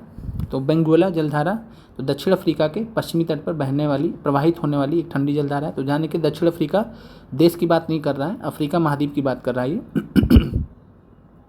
तो अफ्रीका महाद्वीप का जो नीचे वाला पार्ट है वो दक्षिण अफ्रीका महाद्वीप, तो दक्षिण अफ्रीका महाद्वीप के पश्चिमी तट पर प्रवाहित होने वाली एक ठंडी जलधारा है, उसका नाम है बेंगुला जलधारा।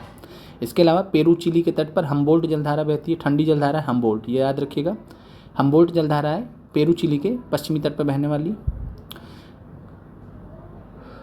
अगला प्रश्न है, बारहमासी नदियों में जल कहाँ से आता है? तो बर्फ़ के पिघलने से, जो हिमनद वगैरह पिघलते हैं तो उन्हीं से जो है बारहमासी नदियों में जल आता है। जैसे गंगा, ब्रह्मपुत्र, ये सब नदियाँ हैं तो इनको जो है बारहमासी नदियाँ कहते हैं, खासकर जो हिमालय से निकलने वाली नदियाँ हैं। फिर अगला प्रश्न है, अन्नामलाई, इलायची की पहाड़ियाँ और पालनी की पहाड़ियाँ मिलती हैं तो अनाईमुदी में आके ये पहाड़ियाँ मिलती हैं। बाकी आपसे नीलगिरी का ज़्यादा पूछा जाता है कि पश्चिमी घाट और पूर्वी घाट कहाँ के मिलते हैं? तो पश्चिमी घाट और पूर्वी घाट आके नीलगिरी की पहाड़ियों में मिलते हैं। भारत में शक्तिशाली एल नीनो कारण है। तो शक्तिशाली एल नीनो जब आता है तभी सूखा, इसकी वजह से सूखा उत्पन्न होता है। बृहत हिमालय अर्थात हिमाद्री के पूर्वी छोर पर है। तो पूर्वी छोर पर नमचा बरवा पर्वत है।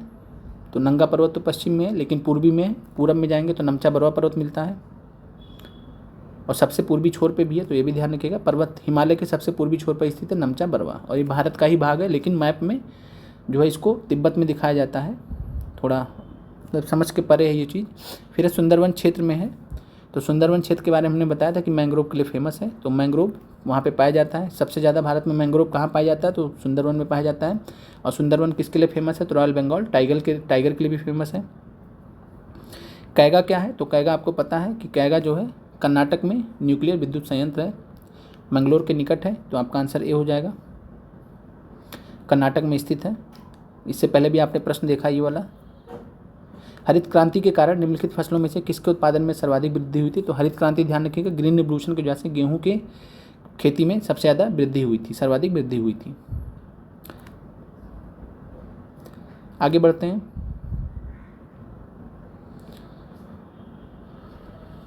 जो महत्वपूर्ण प्रश्न बस उसी को देखेंगे। विश्व में आधे से अधिक कहवे का उत्पादन कहाँ होता है? तो कहवे का उत्पादन ब्राज़ील में सबसे ज़्यादा होता है, नंबर 1 पर है।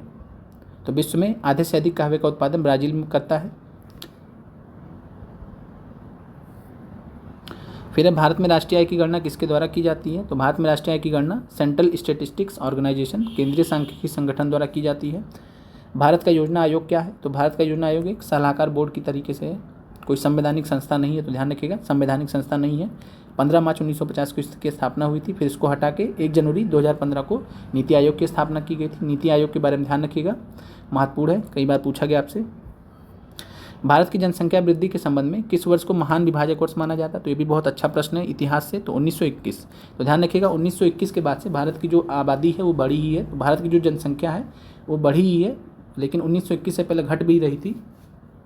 तो 1921 ऐसा वर्ष है जिसके बाद से लेकर आज तक भारत की जनसंख्या नहीं घटी है, बढ़ी ही है, तो ध्यान रखिएगा। तो इसलिए इसको महान विभाजक वर्ष, ग्रेट डिवाइडिंग ईयर भी कहते हैं, तो 1921 को। निम्नलिखित में से कौन भारतीय नियोजन का एक उद्देश्य नहीं है? तो भारतीय नियोजन का एक उद्देश्य नहीं, तो जनसंख्या वृद्धि करना ही भारतीय नियोजन, यानी हम लोग प्लानिंग करते तो ऐसा तो प्लानिंग करते नहीं कि जनसंख्या बढ़ाना है, ऑलरेडी इतनी जनसंख्या, तो सिंपल क्वेश्चन है। फिर आगे बढ़ते हैं। पेपर गोल्ड के रूप में किसे जाना जाता है? तो SDR जो होता है, SDR को हम पेपर गोल्ड के रूप में जानते हैं, IMF से जुड़ा हुआ है, तो SDR को हम पेपर गोल्ड के रूप में जानते हैं। और SDR जो होता है IMF में ये रिलेटेड है, मुद्रा से रिलेटेड है IMF में।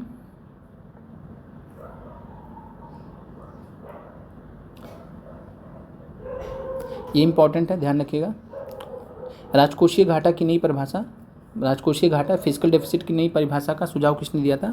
तो चलैया समिति थी, तो उन्होंने ही दिया था। ये इकोनॉमिक्स वगैरह में पूछा जा सकता है। फिर यहाँ पे जो महत्वपूर्ण प्रश्न उनको देख लेते हैं, आगे बढ़ते हैं। फिर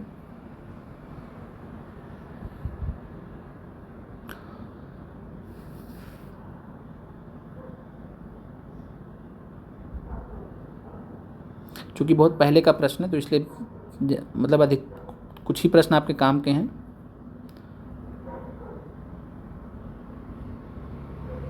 अब यहाँ पे प्रश्न है कि इलेक्ट्रिकल एनर्जी किससे पैदा की जाती है? विद्युत ऊर्जा किससे पैदा की जा सकती है? तो विद्युत ऊर्जा आपको पता है कि यूरेनियम से पैदा की जा सकती है। नाभिकीय विखंडन से जो है विद्युत ऊर्जा फाइनली पैदा की जा सकती है, और नाभिकीय संयंत्र भी स्थापित किए गए भारत में इसीलिए विद्युत ऊर्जा उत्पन्न करने के लिए। तो आंसर यहाँ पे यूरेनियम हो जाएगा।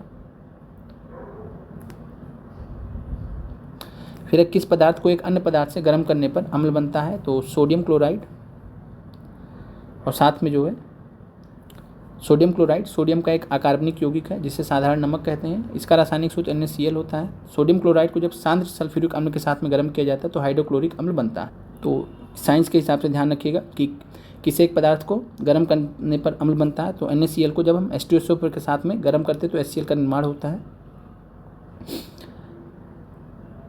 फिर प्रश्न है आपका, हीरा अपरूप है, तो हीरा आपको पता है एलोट्रॉप होता है, अपरूप होता है किसका? कार्बन का होता है। इसके अलावा ग्रेफाइट भी होता है, और आपने बकमिनिस्टर फ्लोरीन भी सुना होगा। तो 3 होते हैं जो आपके NCERT में भी दिए गए। विटामिन A किस में उपलब्ध होता है? तो ये आपने प्रश्न बहुत बार देखा है, गाजर में होता है। फिर चेचक का टीका कहाँ से बनता है? तो इतना महत्वपूर्ण नहीं है आपके लिए, देख ही लीजिए। मलेरिया कौन से मच्छर के काटने से होता है? तो मलेरिया जो है पैरासाइट वाले मच्छर होते हैं, और परजीवी प्रोटोजोआ होते हैं, और ये मादा एनोफ्लीज मच्छर के काटने से होता है। तो किसके काटने से होता है एक्चुअली में? तो मादा एनोफ्लीज मच्छर के, और ये पैरासाइट वाले मच्छर इनको बोला जाता है।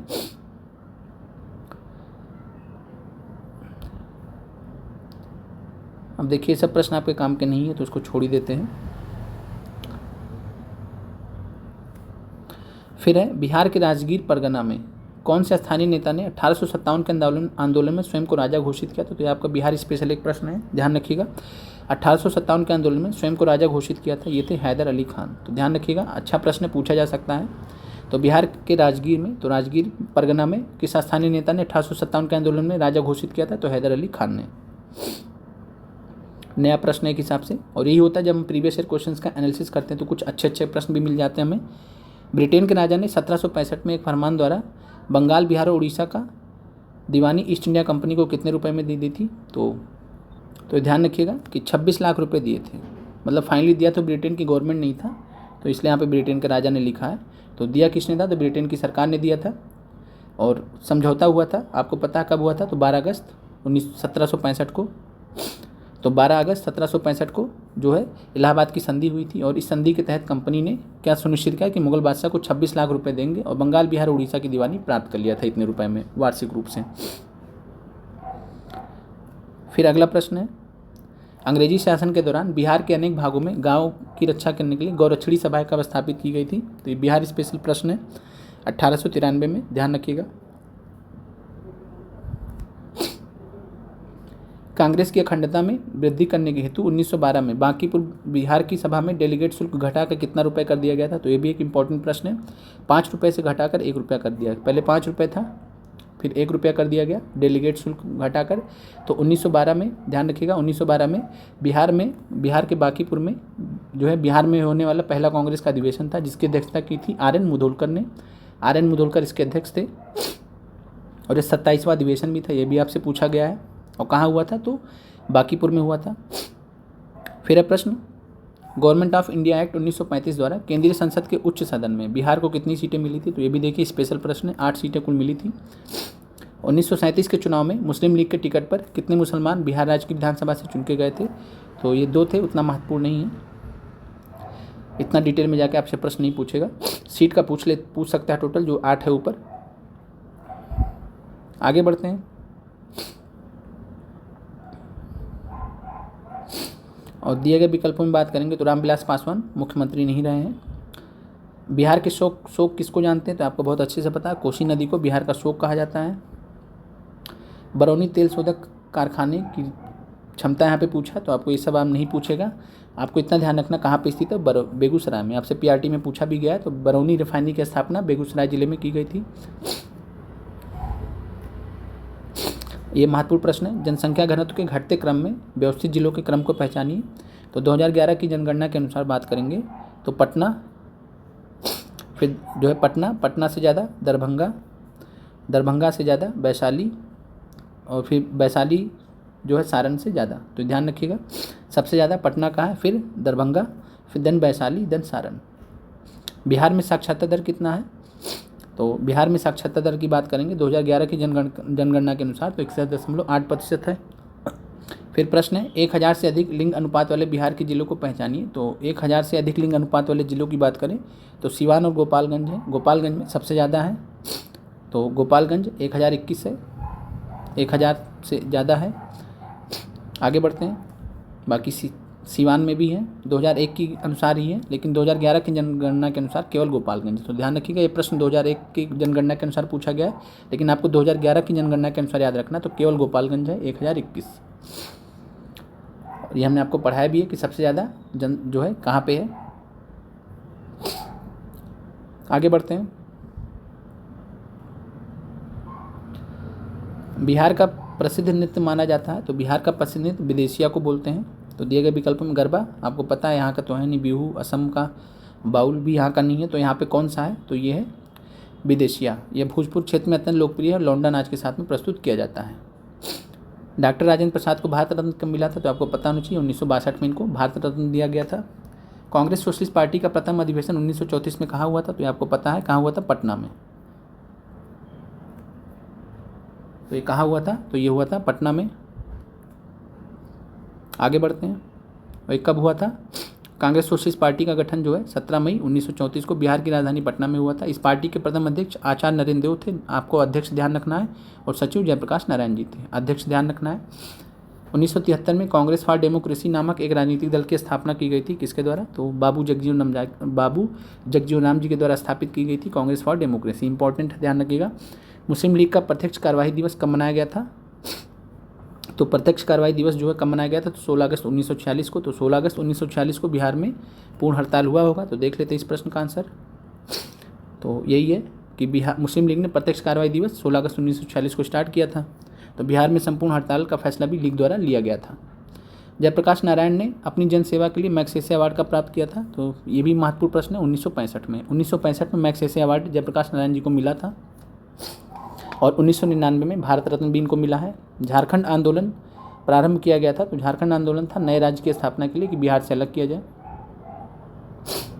फिर जुलाई 2004 में बिहार के मुख्यमंत्री ने, ये सब आपके काम का नहीं है, ये भी काम का नहीं है।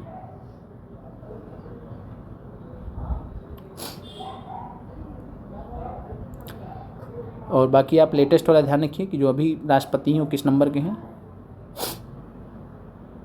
यहाँ पे एक प्रश्न है एपीजे अब्दुल कलाम जी से, द विंग्स ऑफ फायर नामक एन ऑटोबायोग्राफी किसने लिखा गया? तो एपीजे अब्दुल कलाम की है। तो द विंग्स ऑफ फायर आपने में से कई लोगों ने पढ़ा भी होगा। अब आते हैं आज के आखिरी पीआईक्यू सेशन पे,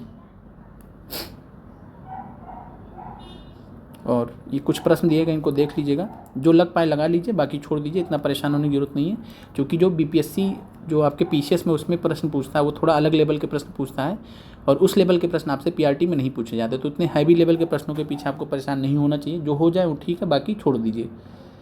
बाकी जिस लेवल के प्रश्न आपसे प्रीवियस ईयर में पूछे गए हैं पीआरटी में, वही पूछे जाएंगे। फिर प्रश्न यहाँ पे, भारत में सती प्रथा प्रतिषेध कानून कब पास किया गया था? तो भारत में सती प्रथा प्रतिषेध कानून 1829 में पास किया गया था। किसके द्वारा? लॉर्ड विलियम बेंटिंग के द्वारा।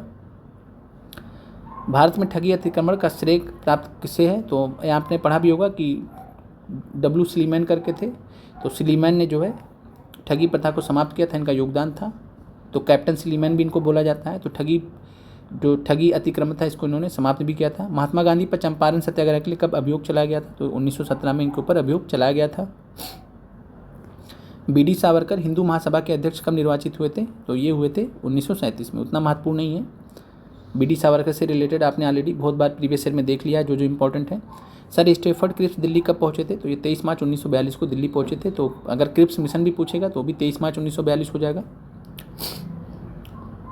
फिर इंग्लैंड में लॉर्ड्स के सदन में भारतीय स्वतंत्रता विधेयक कब पारित हुआ था? तो ये बढ़िया प्रश्न है, आंसर है 16 जुलाई 1947। तो ध्यान रखिएगा, इंग्लैंड के लॉर्ड्स के सदन में भारतीय स्वतंत्रता विधेयक 16 जुलाई 1947 को पारित हुआ था।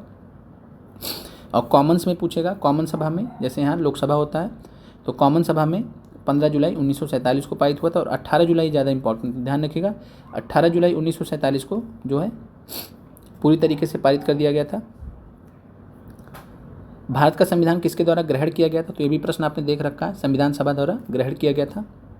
1815 में प्रकाशित राजा राम मोहन राय की पहली पुस्तक का नाम क्या था? तो तोहफतुल मुहाउद्दीन। ध्यान रखिएगा, 1815 में नहीं प्रकाशित हुआ था, पहले प्रकाशित हुआ था लगभग 1804 या 5 में। 1804 या 5 में वर्ष आपसे नहीं पूछेगा, तो सबसे पुरानी पुस्तक इनकी यही है। प्रश्न से आपको नहीं उतना आपको होना चाहिए। आधुनिक भारत के पिता भी कहे जाते हैं। आगे बढ़ते हैं। फराजी आंदोलन के विरोध में 1893 में ढाका के तायूनी आंदोलन किसने चलाया था? तो जौनपुर के करामत अली थे। इतना महत्वपूर्ण नहीं है आपके लिए, छोड़ दीजिए इसको। सर सैयद अहमद खान के सबसे कटु आलोचक कौन थे? तो ये भी आपके लिए महत्वपूर्ण नहीं है। किसकी कानून समस्या के समाधान हेतु महात्मा गांधी को 1893 में दक्षिण अफ्रीका बुलाया गया था? तो ये थे गुजरात के दादा अब्दुल्ला। गुजरात के दादा अब्दुल्ला नाम के व्यापारी थे, उन्हीं का मामला देखने के लिए दक्षिण अफ्रीका गए थे। हो गए तो फिर वहाँ की समस्याओं को देखते वहीं रह गए काफ़ी समय तक। लॉर्ड कर्जन द्वारा भारतीय विश्वविद्यालय एक्ट कब पारित किया गया था? महत्वपूर्ण सवाल है, ध्यान रखिएगा, पूछा जा सकता है 1904 में। तो लॉर्ड कर्जन ने ये पारित किया था भारतीय विश्वविद्यालय एक्ट, और भारतीय विश्वविद्यालयों पर कंट्रोल करने के लिए पारित किया गया था।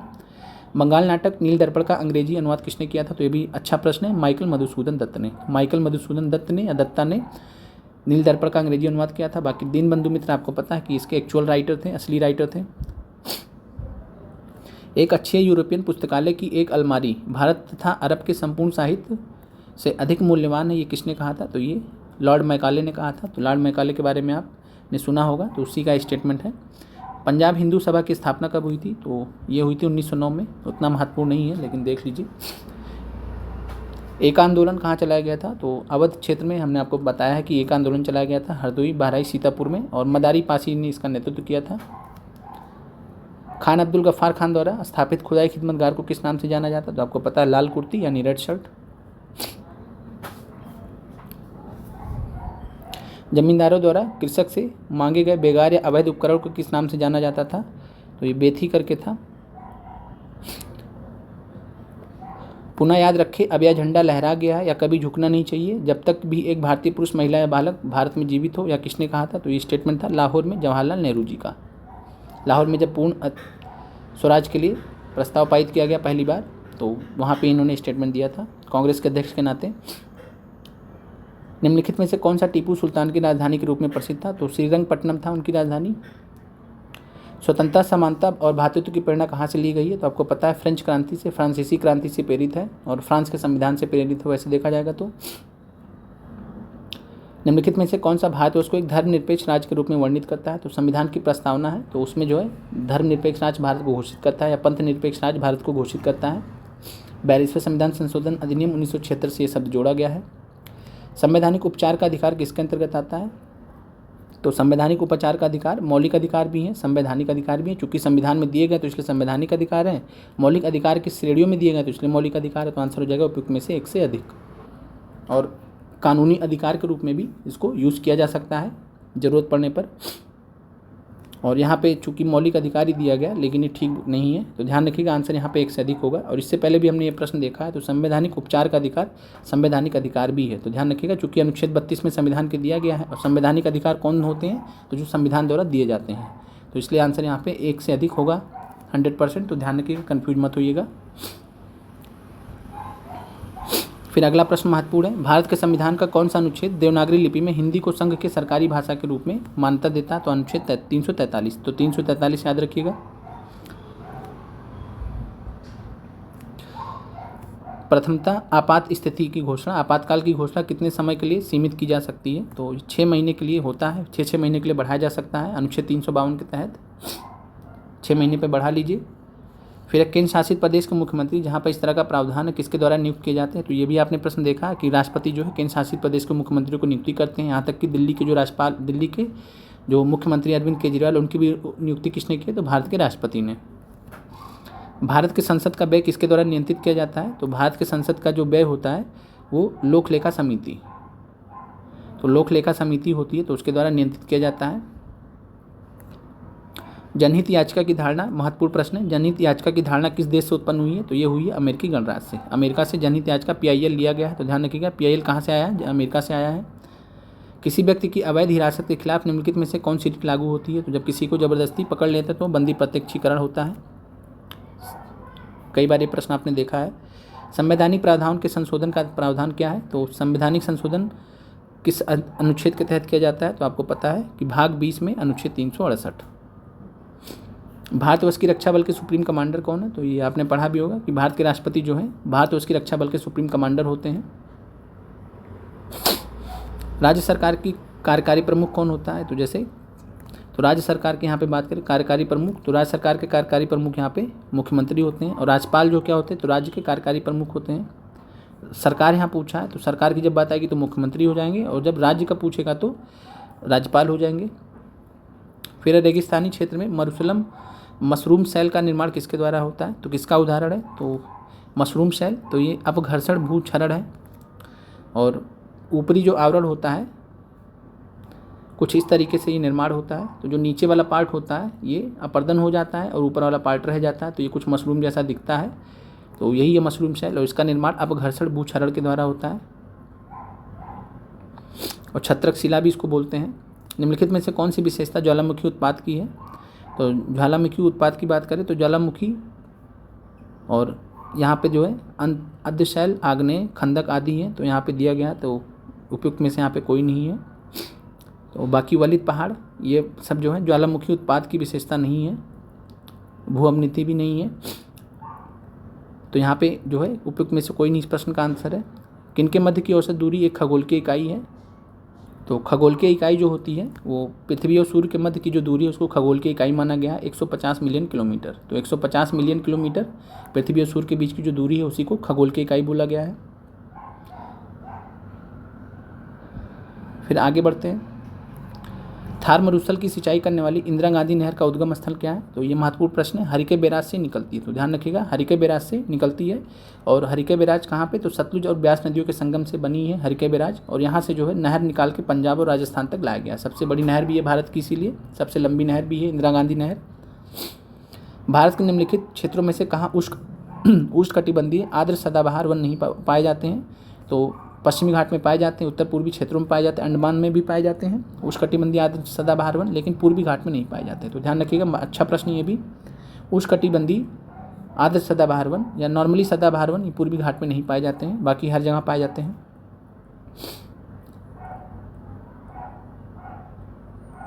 फिर है दंडकारण्य में इंद्रावती सबरी किसकी सहायक नदी है? तो इंद्रावती ध्यान रखिएगा महत्वपूर्ण है, गोदावरी की सहायक नदी है। और गोदावरी आपको पता है कहाँ से निकलती है? त्र्यंबकेश्वर से। फिर निम्नलिखित में से कौन सी वायुमंडलीय विशेषता भारतीय ग्रीष्म मानसून के प्रदर्शन से संबंधित है?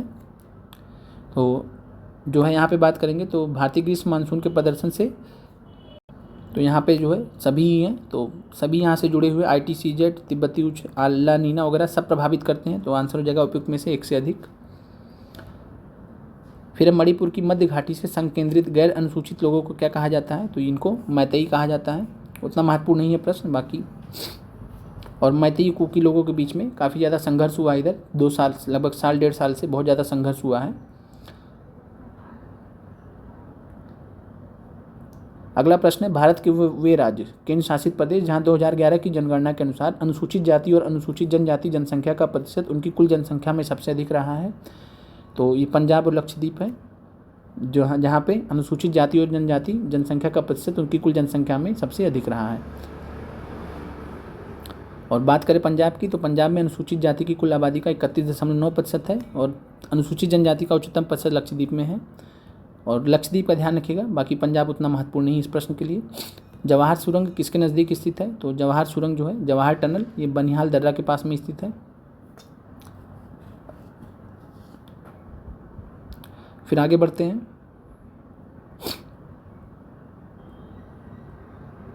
प्रश्न है, नामीबिया तट के साथ बहने वाली ठंडी जलधारा को क्या कहते हैं? तो वही अफ्रीका, दक्षिण अफ्रीका के पश्चिमी तट पे तो नामीबिया है, और यहाँ पे बेंगुला जलधारा एक्टिव होती है, ठंडी जलधारा है। ब्राज़ील के पठार के पास के मैदानों को क्या कहते हैं? तो ये अच्छा प्रश्न है, तो कंपोस्ट कहते हैं, तो ध्यान रखिएगा कैंपोस्ट कहते हैं।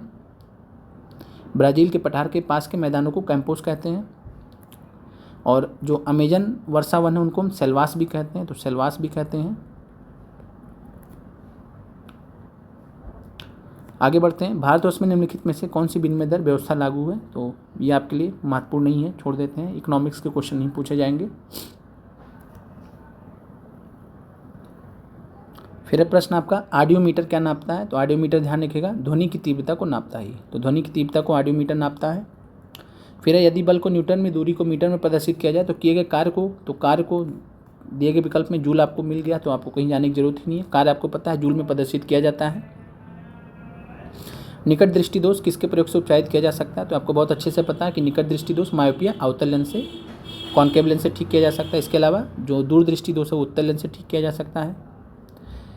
प्रकाश वर्ष का संबंध किससे है? तो प्रकाश वर्ष का संबंध दूरी से होता है, दूरी हम नापते हैं बड़े बड़े जो है खगोलीय पिंडों के बीच में। वह उपकरण जो ईंधन की रासायनिक ऊर्जा को सीधे विद्युत ऊर्जा में बदल देता है उसको हम क्या कहते हैं? तो ईंधन सेल होता है जो रासायनिक ऊर्जा को सीधे विद्युत ऊर्जा में बदलता है, तो यहाँ पे आंसर ईंधन सेल है।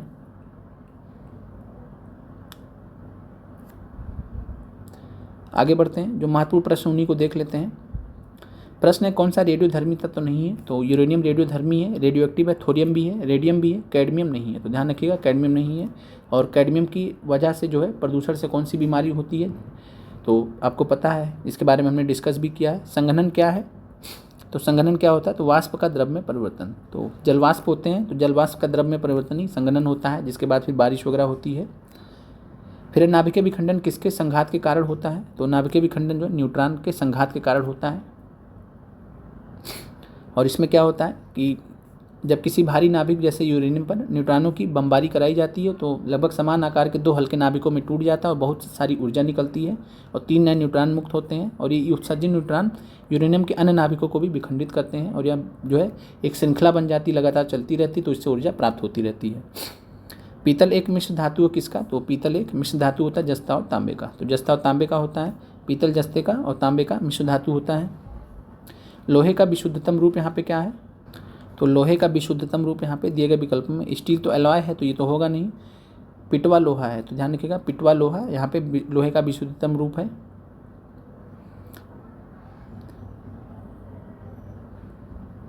और उस वैज्ञानिक का नाम बताएं जिन्होंने बोला था कि पदार्थ को ऊर्जा में बदला जा सकता है। तो ये आइंस्टीन का है। आइंस्टीन का फेमस इक्वेशन भी है E बराबर mc², और E बराबर mc² इनका फार्मूला भी है। और इन्होंने बताया था कि पदार्थ को ऊर्जा में बदला जा सकता है, यही संबंध इन्होंने दिया था।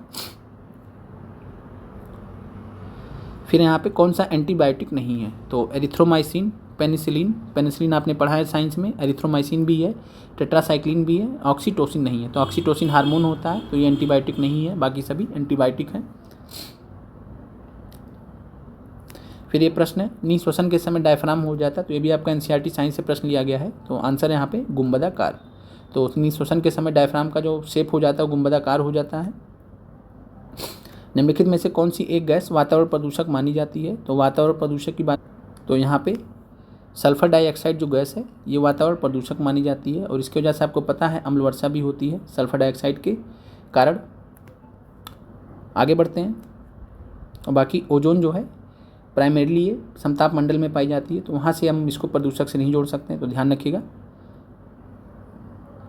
उसी प्रकार ऑक्सीजन भी, ऑक्सीजन हमारे लिए अच्छी होती है, तो यहाँ पे आंसर सी हो जाएगा। फिर निम्नलिखित में से किसका प्रयोग मच्छरों के जैविक नियंत्रण के लिए किया जा सकता है, तो ये भी प्रश्न थोड़ा अलग ही है, छोड़ देते हैं इसको। विटामिन सी की कमी से क्या होता है, तो स्कर्वी रोग होता है, मालूम भी है आपको। हेमोग्लोबिन का कार्य क्या होता है, तो ऑक्सीजन का परिवहन होता है, बाकी और सभी विकल्प यहाँ पे नहीं है, तो ऑक्सीजन का परिवहन ही हेमोग्लोबिन का कार्य होता है। डॉक्टरी मृत्यु की घोषणा होती है, तो डॉक्टरी मृत्यु की घोषणा कब होती है, नाड़ी गति रुक जाए, हृदय गति बंद हो जाए, आँख की पुतलियाँ स्थिर फैल जाए, प्रकाश पड़ने पर कोई प्रतिक्रिया ना हो, तो जब सभी एक साथ में हो जाएंगे तब ऐसा किया जाता है। कोई बहुत महत्वपूर्ण प्रश्न नहीं है आपके लिए। और ये प्रश्न आपके लिए, कौन सा जोड़ा सही सुमेलित है, तो उत्पादक में हरित तो आएंगे नहीं, ये पहले उपभोक्ता होते हैं, प्राथमिक उपभोक्ता तेंदुआ भी नहीं होगा, क्योंकि प्राथमिक उपभोक्ता कौन होता है, हरिण होता है, हिरन होता है। गौड़ उपभोक्ता ये भी नहीं है, ये प्राथमिक उत्पादक में आएंगे। अब घटक जीवाणु ये सही है, बाकी सब गलत हैं। मानव शरीर में निम्नलिखित में से कौन सी ग्रंथि जोड़े में मौजूद रहती है, तो जोड़े में अधिवृक्क ग्रंथि मौजूद रहती है, ध्यान रखिएगा। और ये कहाँ पे होती है, तो गुर्दे के ऊपर स्थित होती है। फिर प्रश्न है, मैं जहाँ भी हूँ जगदीशपुर वही है, तो ये आपको प्रश्न आपने इससे पहले भी देखा है, तो ये स्टेटमेंट दिया था कुंवर सिंह जी ने। और 1857 की क्रांति में सबसे महत्वपूर्ण भूमिका इनकी रही थी आरा बिहार क्षेत्र से। और 6 अप्रैल 1858 को बिहार में इनकी जो है, तो 1858 में इनकी मृत्यु भी हो गई थी। यह प्रश्न आपसे पूछा गया था। बिरसा मुंडा के अनुयायी उनको किसका अवतार मानते थे, तो बिरसा मुंडा के अनुयायी उनको धरती आबा का अवतार मानते थे, और इसके बारे में हमने आपको पूरा एक शॉर्ट्स के माध्यम से बताया भी है। फिर अब बॉयकाट और स्वदेशी आंदोलन के समर्थन में किस स्थान में गोल्डन लीग नामक संस्था की स्थापना हुई थी, तो ध्यान रखिएगा महत्वपूर्ण प्रश्न है। देवघर, झारखंड में देवघर नामक स्थान पर की स्थापना 1905 में, मतलब 1906 में हुई थी, लगभग 1905 या 1906 में हुई थी। पटना से प्रकाशित होने वाला प्रथम अंग्रेजी अखबार कौन सा था, तो द बिहार हेराल्ड। महत्वपूर्ण आपके लिए, तो द बिहार हेराल्ड पूछा भी गया, तो इसलिए महत्वपूर्ण है, ध्यान रखिएगा। पटना से प्रकाशित होने वाला प्रथम अंग्रेजी अखबार था। और बाकी हमने अभी तक फिर से हम आपको बता रहे हैं, हो सकता है ये वीडियो देखने के बाद आपको कई सारी चीज़ें नहीं लगी, तो परेशान नहीं होना। आपने अभी तक जितना पढ़ा है वो मोर देन सफिशिएंट है, तो इस चीज़ का विश्वास रखें। और जो आपको नोट्स दिए गए उनको अच्छे से रिवाइज कर लें, तैयार कर लें। प्रीवियस क्वेश्चन जो हमने आपको कराए हैं ऑलरेडी इससे पहले, स्पेशली जो आपके टीआरई में हमने कराए हैं, जो टीआरई के जो प्रश्न वो सबसे महत्वपूर्ण है, तो ध्यान रखिएगा सबसे महत्वपूर्ण टीआरई वाले ही प्रश्न है, क्योंकि रिपीट होने की संभावना उनकी ज़्यादा है। बाकी हमने जो नोट्स दिए वहाँ से सप्लीमेंट हो जाएगा। क्विज में जो हम क्वेश्चन देते हैं वहाँ से आपको एक्स्ट्रा हो जाएगा। 1928 में बिहार में रविदास सभा का गठन किसने किया था, तो ये जगजीवन राम जी थे। तो महत्वपूर्ण प्रश्न ये भी है, तो ध्यान रखिएगा। यदि नील की खेती करने से छूट जाते तो नील के किसानों को कौन सा क्षतिपूर्ति कर देना पड़ता था, तो तबान नाम का एक था, तो तबान नाम का एक क्षतिपूर्ति कर देना पड़ता था। और 3 कठिया पद्धति थी, इसके बारे में आप जानते ही हैं। 1835 में बिहार पहला जिला स्कूल कहाँ खोला गया था, तो ये पटना में खोला गया था। डॉक्टर राजेंद्र प्रसाद जो भारत के पहले राष्ट्रपति थे, पूर्व में किस पद पर आसीन हुए थे, तो ये पटना नगर पालिका के चेयरमैन रहे थे। फिर अगला प्रश्न है, बिहार में 1929 में किसान सभा आंदोलन का आरंभ किसने किया था, तो आपको बहुत अच्छे से पता है कि बिहार प्रांतीय किसान सभा का जो स्थापना किया था स्वामी सहजानंद सरस्वती जी ने। बिहार में प्रांतीय किसान सभा की स्थापना की थी 1929 में। इसके अलावा 1936 में इन्होंने अखिल भारतीय किसान सभा की स्थापना लखनऊ में की थी। और यहाँ पे प्रश्न देखिए, बिहार में गंगा नदी में मिलने वाली सोन नदी का उद्गम स्थल क्या है? तो सोन नदी का उद्गम स्थल आपको पता है कि मैकाल पहाड़ी अमरकंटक पठार क्षेत्र में, तो अमरकंटक पठार क्षेत्र में मैकाल श्रेणी। फिर प्रश्न आपका कि देश की जनसंख्या के संदर्भ में बिहार राज्य का स्थान कौन सा है 2011 जनगणना के अनुसार? तो जनसंख्या की बात करें तो तीसरे स्थान पर है और कुल मिला के 8.6% जनसंख्या पूरे देश का बिहार में निवास करती है। फिर प्रश्न, बिहार के किस जिले में साक्षरता दर सबसे अधिक है? तो साक्षरता दर जो है यहाँ पे बात करें तो 2011 की जनगणना के अनुसार बिहार का रोहतास जिले की साक्षरता दर सबसे ज़्यादा है। तो यहाँ पे आंसर जो है, वैसे तो बी होना चाहिए लेकिन यहाँ पे दोनों का सेम दे दिया, तो इसलिए यहाँ ये माना, बाकी को इससे नहीं कुछ मतलब होना चाहिए। इतना जानकारी रखिए कि 2011 की जनगणना के अनुसार बिहार का रोहतास जिले की साक्षरता दर 75.59 है, जो कि सर्वाधिक है। और सबसे कम साक्षरता दर वाला जिला कौन सा है? तो पूर्णिया है। ये सब हमने आपको जो है शॉर्ट्स में ऑलरेडी दे दिया है, तो देख लीजिएगा वहाँ से। आगे बढ़ते हैं, बिहार में लीची उत्पादन है, तो ये सब नहीं पूछेगा, बस आपसे पूछेगा कि लीची सबसे ज़्यादा कहाँ पे उत्पादित होता है? तो मुजफ्फरपुर। तो लीची के लिए मुजफ्फरपुर फेमस है। और बाकी यहाँ पे ये 2021 वाला पेपर है जो हमने आपको ऑलरेडी कल करा दिया है। और ध्यान रखिए, जितने प्रश्न हमने आज और कल आपको डिस्कस किए, बस आपको उतने प्रश्न अगर देखना भी हो तो यहाँ से देखिएगा, और हमारी बात मानिएगा तो आप वीडियो से देखिएगा तो ज़्यादा है। अगर आपको दोबारा देखना भी हो तो वीडियो से देख लीजिएगा। इसमें आप अगर PDF हम तो दे देंगे, लेकिन PDF में आप कन्फ्यूज हो सकते हैं, तो इस चीज़ का आपको ध्यान रहे और कमेंट जरूर करें। और मिलते हैं अगले वीडियो में। बाकी और हम इसके अलावा आपको साइंस के भी PIQs लेके आएंगे, आप लोगों की डिमांड थी, तो साइंस के PIQs लाएंगे, कुछ पॉलिटी के भी PIQs आपको हम लेके आएंगे। आप लोगों का देखने के लिए बहुत बहुत धन्यवाद। और क्विज में जाके करंट अफेयर्स के क्वेश्चंस को जरूर अटेम्प्ट कर दीजिएगा। हम आपको बहुत सारे प्रश्न उसमें दे रहे हैं, कंप्लीट कर देंगे 1-2 दिन में करंट अफेयर्स आपका पूरा।